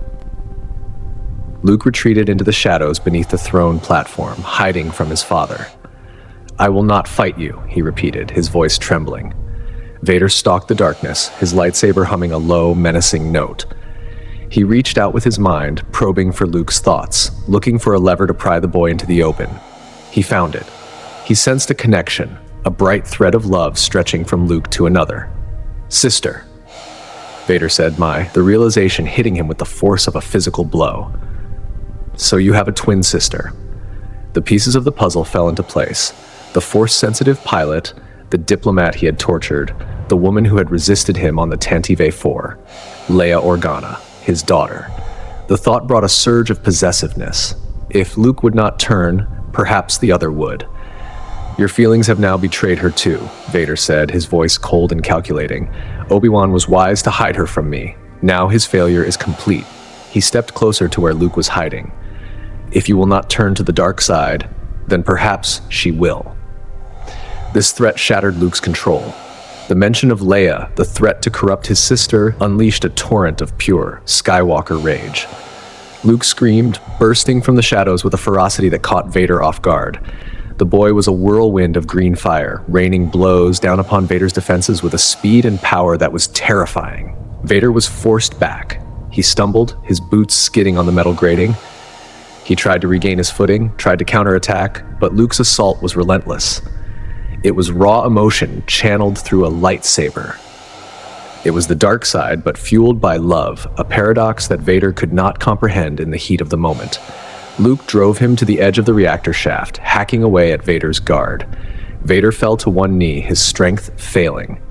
The years of pain, the damage to his body, the conflict in his soul, it all culminated in this moment of weakness. Luke delivered a final, crushing blow, severing Vader's right hand at the wrist. The mechanical hand, clutching the red lightsaber, tumbled away into the abyss. Vader slumped against the railing, defeated. He looked at his severed stump, wires sparking and smoke rising. He looked up at his son, who stood over him with his blade poised for the kill. The Emperor descended from his throne, laughing. "Good. Your hate has made you powerful. Now fulfill your destiny and take your father's place at my side." Vader watched, his breathing labored. This was it. The cycle was complete. He was the broken apprentice, Pace, about to be replaced by the younger, stronger model. He waited for the blow. He waited for death. It would be a relief, but the blow never came. Luke stared at his own mechanical hand, then at his father's severed limb. He realized what he was becoming. He realized that killing Vader would only make him the next Vader. He deactivated his lightsaber and tossed it aside. He turned to face the Emperor, his chest heaving. "Never," Luke said. "I'll never turn to the dark side. You've failed, Your Highness. I am a Jedi like my father before me. Like my father before me." The words pierced Vader's armor more effectively than any lightsaber. For 20 years he had been Darth Vader, the Sith Lord, but his son still saw him as a Jedi. His son still saw him as Anakin Skywalker. In that moment, the identity of Vader began to fracture irrevocably. The Emperor's face twisted in fury. "So be it, Jedi," he spat. He raised his hands, and blue lightning erupted from his fingertips. Luke was lifted from his feet, his body convulsing as the dark energy tore through him. He crashed to the floor, writhing in agony. Vader pulled himself up to the railing, standing at his master's side. He watched his son suffer. The lightning was intense, cooking Luke's flesh, causing him to scream in pure torment. "Father, please!" Luke cried out. "Help me!" The cry for help tore through the dark veil that had shrouded Anakin's mind. He looked at the Emperor, whose face was twisted into a mask of sadistic pleasure. He looked at Luke, who was dying. He remembered Mace Windu flying out the window. He remembered Padme choking on Mustafar. He remembered the promise of power, power to save the ones he loved. He had failed Padme. He had failed his mother. He had failed the Order. But here, now, he had one last chance. He could save his son. The conflict that had raged within him for years ended in a singular moment of clarity. There was no Darth Vader. There was only Anakin Skywalker, and he would not let his son die. Ignoring the pain in his severed arm, ignoring the survival instincts that screamed at him to obey the Master, Anakin stepped forward. He grabbed the Emperor from behind, his remaining hand clamping onto Palpatine's waist, his other arm hooking around the Sith Lord's chest. Palpatine shrieked in shock and outrage. He turned his lightning on Vader. The blue arcs of energy slammed into Vader's chest panel, shorting out the life support systems. The agony was indescribable. His skeleton lit up like a Christmas tree inside the suit. His breathing regulator failed, his vision filled with static. But Anakin did not let go. With a roar that was more human than machine, he lifted the Emperor high into the air. He walked to the edge of the reactor shaft, his heavy boots clanging against the floor one last time. He hurled the source of all his misery into the depths.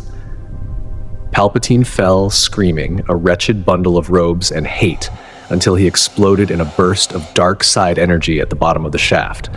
The shockwave rushed up the tower, blowing past Anakin, who collapsed against the railing. The silence that followed was profound. The Emperor was dead. The Sith were destroyed. Luke crawled over to his father, dragging him away from the edge. Anakin's breathing was a shallow, ragged wheeze. The mechanical rhythm was gone, replaced by the desperate gasping of a dying man. "Luke," he whispered, his vocabulary failing. Luke hauled his father's massive bulk toward the shuttle bay. The Death Star was shaking. The Rebel fleet had destroyed the shield generator and was attacking the main reactor. The station was doomed. In the hangar bay, amidst the chaos of fleeing Imperial troops, Luke collapsed under his father's weight, a hag-you-like. He tried to drag him to a shuttle, but Anakin stopped him. "Luke," he gasped, "help me take this mask off." Luke hesitated. "But you'll die." "Nothing can stop that now," Anakin said. His voice was weak, stripped of the mechanical bass, stripped of the intimidation. It was just a man's voice. Just for once, let me look on you with my own eyes. With trembling hands, Luke unsealed the helmet. The hiss of pressurization escaping was the final breath of Darth Vader. He lifted the heavy black mask, then the underhelmet. Beneath the terrifying visage was the face of a man. He was pale, scarred, and bald, his skin pasty from decades without sunlight. But his eyes were blue. The Sith yellow was gone. They were the eyes of Anakin Skywalker, filled with tears and love. Anakin looked at his son. He saw the strength, the kindness, the Jedi he had always wanted to be. Now, go, my son. Leave me. No, Luke said, tears streaming down his face. You're coming with me. I'll not leave you here. I've got to save you. Anakin smiled, a weak, fleeting thing. You already have, Luke, he whispered. You were right. You were right about me. Tell your sister. You were right. His eyes drifted shut. The force of his life, so long held in check by anger and machinery, finally released. Anakin Skywalker died, not in fear but in peace. He became one with the Force, the light finally reclaiming its lost son. Luke bowed his head, weeping over his father's body. The prophecy was fulfilled. The balance was restored, but the cost was a lifetime of tragedy. Luke managed to drag his father's armor onto the shuttle just as the Death Star began to collapse. He launched the vessel, escaping the inferno moments before the station exploded, a second sun blooming in the sky above Endor. On the forest moon, the celebration had begun. The Ewoks drummed on the helmets of stormtroopers, and the rebels cheered their impossible victory. But in a quiet clearing, away from the noise, Luke built a funeral pyre. He laid the black armor of Darth Vader upon the wood. It was an empty shell now, a symbol of a nightmare that had finally ended. As the flames rose, consuming the mask and the cape, the sparks drifted up into the night sky, joining the stars. Luke stood vigil, watching the fire. He was not alone. In the shimmering light of the Force, 3 figures appeared. Obi-Wan Kenobi, smiling with pride, Yoda, resting on his cane, and beside them, tall and whole, dressed in the robes of a Jedi Knight, was Anakin Skywalker. He looked young again, free from the scars, free from the machine. He nodded to his son, a silent gesture of gratitude and love. The galaxy would remember Darth Vader as a monster. History would record his atrocities, his purges, his tyranny. But Luke would remember him as a father who, in his final moments, chose love over power. The legacy of Vader did not end with the fire on Endor. The shadow he cast was long, stretching forward into the future. The vacuum of power left by the Emperor's death plunged the galaxy into chaos. The Empire did not vanish overnight. It fractured into warlord fiefdoms, each claiming the mantle of the old order. In the years that followed, the name Darth Vader became a specter that haunted the New Republic. Tales of his ruthlessness became ghost stories, but there were also whispers of his end. Rumors that the Jedi Knight Luke Skywalker had defeated him, or that he had turned on his master. The truth was known only to a few. Leia struggled with her heritage. To the galaxy, she was a hero of the rebellion, a princess of Alderaan. To herself, she was the daughter of the monster. For years, she kept the truth hidden, fearing that if the galaxy knew she was Vader's spawn, they would turn on her. She feared the darkness in her own blood. When she finally became pregnant, that fear intensified. She worried that her child would inherit the Skywalker curse, and indeed, the shadow fell upon the next generation.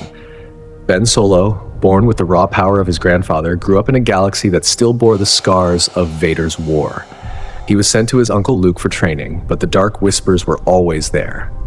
Snoke, a puppet of the resurrected Emperor, twisted the boy's mind. He did not tell Ben of Anakin's redemption. He told him only of Vader's power. He presented Vader not as a man who failed, but as a god who was betrayed by sentiment. When Ben Solo fell, taking the name Kylo Ren, he idolized the grandfather he never knew. He acquired the charred remains of Vader's helmet, now speaking to it in the darkness of his quarters. "Show me again the power of the darkness," he pleaded. "I will finish what you started." It was a tragic misunderstanding of Vader's life. Kylo Ren sought to emulate the prison, not the man who escaped it. He saw the mask, but missed the eyes beneath it. Luke's attempt to rebuild the Jedi Order was also poisoned by Vader's legacy. He tried to teach his students to avoid the attachments that had doomed his father. He swung too far in the opposite direction, creating an order that was detached and vulnerable to the same manipulations. The destruction of his temple and the slaughter of his students by the Knights of Ren was a grim echo of the Jedi Purge. History, it seemed, was doomed to rhyme. Yet there were other legacies as well. Ahsoka Tano, Vader's former apprentice, survived the dark times. She carried the memory of Anakin, the good man who had taught her. She became a wandering agent of light, a fulcrum for the rebellion, and later a guide for new generations. She accepted that she could not save Anakin, but she could honor the man he was by protecting the future. The technological terror of the suit also left a mark. The advancements in cybernetics and life support systems developed to keep Vader alive were eventually declassified and repurposed. Medical droids across the galaxy used Vader-class protocols to save victims of severe burns and trauma. In a strange irony, the technology of the galaxy's greatest killer ended up saving countless lives. Vader's fortress on Mustafar remained a place of dark pilgrimage. Cultists known as the Acolytes of the Beyond sought to scavenge artifacts from the site. The castle stood for decades, a jagged tooth of obsidian against the lava sky, until it slowly crumbled into ruin, reclaiming its place in the planet's violent geology. The political impact of Vader's life was immense. The centrist faction in the New Republic Senate, those who yearned for a stronger central authority, often cited the efficiency of the Imperial era, quietly admiring the order Vader had imposed. This political divide eventually led to the secession of systems that formed the First Order. The desire for a strong hand was a temptation the galaxy could not easily shake. But the most enduring legacy of Darth Vader was the lesson of his redemption. It stood as a testament to the fact that no one is ever truly gone. No matter how deep the darkness, the light can still be found. It taught that the destiny of a bloodline is not written in stone. Anakin fell, but he rose. Luke was tempted, but he held firm. Leia feared, but she led. Ben fell, but he too found his way back, inspired by the memory of his father and the sacrifice of his mother. The story of Darth Vader is the story of the galaxy itself. It is a tale of potential corrupted, of institutions failing, of love turning to possessiveness, and of the long, hard road back to balance. It is a reminder that the line between hero and villain is often thinner than a lightsaber blade. Anakin Skywalker was the chosen one. He brought balance to the Force, first by helping to destroy the Jedi who had lost their way, and then by destroying the Sith who sought to enslave existence. He was the pivot point upon which the history of the galaxy turned. In the end, the breathing stopped. The red lightsaber was extinguished, the black cape was burned, but the name remains. It is whispered in fear, shouted in anger, and spoken in reverence. Darth Vader, Anakin Skywalker, the Father, the monster, the savior. The Force is forever changed by his passage through it. And in the netherworld of the Force, where luminous beings exist beyond crude matter, a spirit watches over his children, finally at peace, finally whole, finally free. To understand the full magnitude of Anakin Skywalker's return to the light, one must first traverse the deepest valleys of the shadow he cast as Darth Vader. The redemption on the Death Star was the final chapter, but the pages preceding it were written in blood and suffering that spanned 2 decades. The legend of Vader was not merely built on the battlefield, but in the quiet, terrifying moments between the wars, in the secrets he uncovered, and in the weapon he wielded. The story of his red lightsaber is in itself a microcosm of his tragic existence. When Vader woke in his armor on Coruscant, stripped of his limbs and his wife, he was also stripped of his weapon. The lightsaber he had built as Anakin Skywalker, the blue blade that had defended the Republic and slaughtered the younglings, had been taken by Obi-Wan Kenobi. To a Sith, a lightsaber is not just a tool, it is an extension of their will. Palpatine, in his cruel tutelage, informed Vader that a Sith does not are given a weapon, a Sith must take one. The crystals used by the Jedi were naturally attuned to the light side of the Force. To make a crystal serve the dark, it had to be made to bleed. It had to be dominated, its will broken, and its connection to the light severed by the sheer force of the user's pain and anger. Vader's hunt for a crystal led him to the river moon of Aldalim. He sought a Jedi Master who had taken the Barash vow, a sworn oath of complete detachment from the Order, meaning this target had escaped Order 66 simply by being absent. The Target was Kirak Infilla, a combat specialist whose power was immense. Vader arrived on the moon without a weapon, forcing him to rely on the Force and his mechanical strength. The battle that ensued was brutal. Infilla was not a diplomat, he was a warrior, and he managed to shatter Vader's right leg and throw him from a mountaintop dam. It was one of the few times Vader faced genuine defeat in single combat. Broken and battered, Vader had to rebuild himself using parts from a droid he destroyed. Driven by the refusal to die and the fear of his master's mockery, he returned to the mountain. He did not fight fair. He used the environment, destroying the dam that held back a massive reservoir, threatening to flood a nearby city. When the Jedi Master turned his focus to saving the innocent lives, Vader struck. He snapped the Jedi's neck with the Force, claiming the curved hilt lightsaber for himself. However, the acquisition was only the beginning. On Mustafar, within a dark side cave, Vader dismantled the weapon to access the Kyber crystal. He poured his hatred, his grief, and his despair into the living stone. The crystal resisted. It fought back with visions of light. In a moment of metaphysical conflict, the crystal showed Vader a different path. It showed him turning back, healing his body with the Force, hunting down Palpatine, and finding Obi-Wan to ask for forgiveness. For a heartbeat, the man Anakin Skywalker looked at this possible future with longing. But the prison of Darth Vader was too strong. He rejected the vision, crushing it with his will. He screamed his agony into the crystal, pouring every ounce of his suffering into the mineral until it cracked and turned a violent blood red. When he ignited his new weapon, the crimson blade hummed with a sound that was different from any Jedi weapon. A deep, aggressive growl that mimicked the anger of its master. This weapon became the instrument of his authority. He wielded it not with the flourish of a duelist, but with the brutality of an executioner. Throughout the dark times, Vader's role in the Empire evolved. He was not merely a military commander, he was a political blunt instrument. The Imperial hierarchy was a nest of vipers, filled with ambitious moffs and admirals who viewed the Emperor's sorcerer with a mixture of skepticism and dread.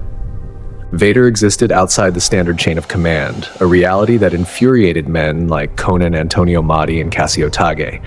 They relied on tactical plans and battle stations. Vader relied on the Force. His relationship with Grand Moff Wilhuff Tarkin was a unique anomaly in the Imperial structure. Tarkin was one of the few individuals Vader respected, and perhaps the only one he viewed as a peer, rather than a subordinate or a master. Their histories stretch back to the Clone Wars, where Jedi General Skywalker and Admiral Tarkin had found common ground in their shared belief that victory required decisive, often ruthless, action. As Vader, this bond was cemented. Tarkin did not fear Vader's sorcery, nor did he mock it. He viewed Vader as the ultimate weapon in his arsenal, a force of nature to be directed at the Empire's enemies. Palpatine encouraged this dynamic. He placed Vader under Tarkin's command regarding the Death Star project, a test of Vader's humility and a way to keep the military and the Sith in check. Vader despised the Death Star. He viewed it as a technological abomination, a fragile sphere that arrogantly tried to mimic the power of the Force. The ability to destroy a planet is insignificant next to the power of the Force, he had warned. He saw the station as a distraction, a giant target that invited hubris. Tarkin, conversely, saw it as the ultimate symbol of the doctrine of fear. Despite their differences, they worked with a terrifying synergy. When insurgents stole the Emperor's personal ship, the Carrion Spike, Vader and Tarkin embarked on a mission to retrieve it. This mission forced them to rely on each other for survival, cementing a mutual understanding. Tarkin realized that Vader was Anakin Skywalker, though he never spoke the name aloud. He recognized the strategy, the piloting skill, and the sheer tenacity. Vader, in turn, recognized that Tarkin possessed a mind as sharp and ruthless as any lightsaber.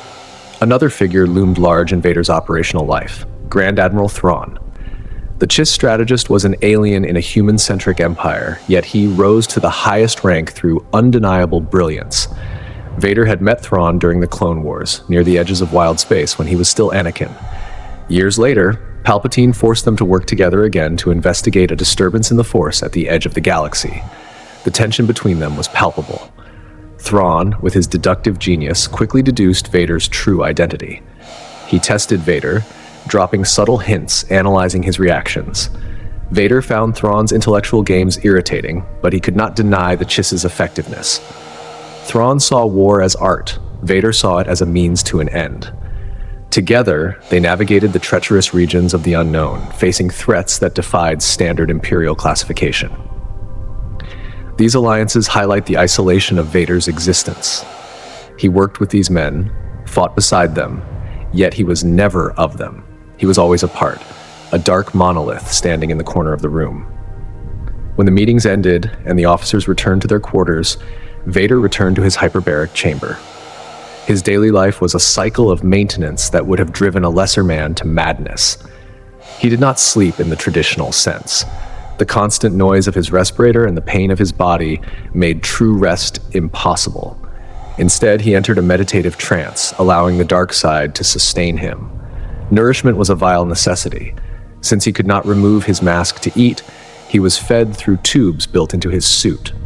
He consumed a nutrient paste that was flavorless and unappealing, designed solely to keep his biological components functioning. He had no pleasures of the flesh, no comfort of a warm bed, no taste of wine or food. His world was sterile, cold, and painful. This sensory deprivation served to sharpen his connection to the Force. Without the distractions of the physical world, his mind was free to roam the currents of the galaxy, sensing disturbances, hunting enemies, and watching the future. Beyond the military campaigns and the political maneuvering, Vader was privy to secrets that terrified even him. The Emperor did not share all his plans, but Vader discovered enough to know that he was ultimately expendable. His journey to the hidden Sith world of Exegol was a revelation that shook his loyalty to its core. Using a Sith wayfinder, Vader navigated the chaotic Red Nebula to the dust-choked planet of the ancient Sith. There, he witnessed the sheer scale of Palpatine's contingency. He saw the mountain of kyber crystals harvested and bled to power a fleet of planet-killing destroyers. He saw the cloning vats, the genetic abomination, the cultists known as the Sith Eternal who worship Palpatine as a god. On Exegol, Vader realized the truth of the rule of two in Palpatine's eyes. It was not a cycle of succession. It was a cycle of eternal stagnation. Palpatine never intended to die. He never intended for Vader to succeed him. Vader was merely a placeholder, a fierce dog to guard the throne until the Emperor could achieve immortality. The immense fleet frozen in the ice was not for Vader to command. It was for the Emperor's eternal reign. This discovery planted the deepest seeds of treason in Vader's heart. He realized that the promise of ordering the galaxy was a lie. The Emperor sought only to consume it. This knowledge fueled his proposal to Luke on Bespin. When he said, "We can destroy the Emperor," it was not an idle boast. He knew what he was up against, and he knew that only the combined power of the Skywalker bloodline could stand against the horrors of Exegol. Despite his immense power, Vader was constantly monitored. The Emperor's royal guards, the Red Guard, were not just protectors of Palpatine, they were watchers. The Imperial Security Bureau, under Colonel Yularen, another ghost from Anakin's past, kept tabs on Vader's movements. Even the medical droids that tended to his wounds reported his physiological state to the Emperor. Palpatine knew that a healthy Vader was a dangerous Vader. The suit was deliberately designed to be vulnerable to Force lightning, a failsafe that Palpatine utilized on the Death Star too. The leather and armor were conductive, ensuring that if Vader ever turned, the Emperor could subdue him with a thought. Yet, the spirit of the man was stronger than the machine. Vader's resilience was legendary. He survived crash landings, hull breaches, and explosions. On the moon of Rogas Vas, he faced an entire rebel battalion alone. Surrounded by tanks, soldiers, and starfighters, he did not retreat. He simply activated his lightsaber. "All I am surrounded by is fear," he told them, "and dead men." He slaughtered them all. It was not courage, it was the cold certainty of a being who knew he could not die until his destiny was fulfilled. This destiny, however, was not the one the Sith imagined. The return of Anakin Skywalker was not a sudden flip of a switch, but a gradual awakening of a sleeper. The love for his son was the catalyst, but the fuel was the memory of who he had been. When he died on the Death Star, the transition to the netherworld of the Force was instantaneous and overwhelming. For a Sith, death is the end. They cling to life because they fear the chaos that follows. They bind their spirits to objects, to temples, to hate itself, existing as malevolent shadows. But Anakin did not die as a Sith. He died as a Jedi. In the moment of his passing, as the physical world faded, Anakin found himself in a realm of luminous light. The pain of his burns, the weight of his metal limbs, the wheeze of his lungs, all of it vanished. He was adrift in the cosmic current, but he was not alone. A familiar voice called to him from the ether. It was not the voice of the Emperor, but the voice of his first master, Obi-Wan Kenobi. "Let go, Anakin," the voice whispered.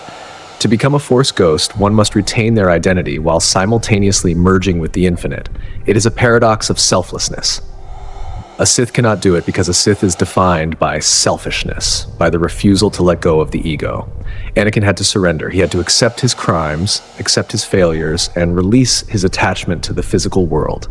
He had to forgive himself, which was the hardest task of all. Guided by Obi-Wan and the wisdom of Yoda, who had learned the technique from Qui-Gon Jinn, Anakin navigated the netherworld. He shed the persona of Vader like a snake shedding dead skin. The darkness that had clung to him was washed away by the light of his final sacrifice. He manifested on Endor, not as the young man who fell, nor as the monster who ruled, but as the Jedi he was meant to be. Standing beside his masters, he looked upon his children. He saw Leia, strong and fierce, a leader of people. He saw Luke, compassionate and wise, the guardian of the new way. In that moment, the prophecy was not just a line in an ancient text, it was a living reality. He had brought balance. He had destroyed the Sith, and in doing so, he had destroyed the part of himself that was Sith. The balance he achieved was fragile. The galaxy would not heal overnight.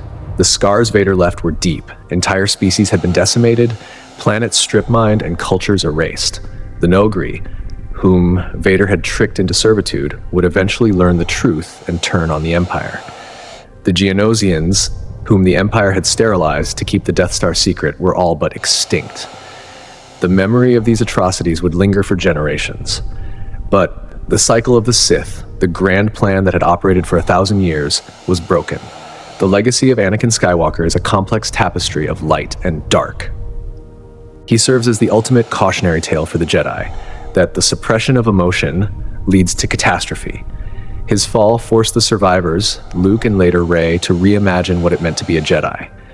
They learned that love is not a weakness to be shunned, but a strength to be embraced. It was love that saved the galaxy, not the dogmatic detachment of the old order. Moreover, Vader's existence forced the galaxy to confront the nature of complicity. The Empire did not exist solely because of one Sith Lord. It existed because millions of officers, soldiers, and bureaucrats followed orders. It existed because systems chose security over freedom. Vader was the figurehead of a darkness that resided in the hearts of ordinary beings. His redemption offered a sliver of hope that perhaps the galaxy too could turn back from the abyss. In the decades that followed, the story of Vader became myth. On worlds in the Outer Rim, mothers told their children that the Dark Man would come if they misbehaved. In the core worlds, historians debated the extent of his power.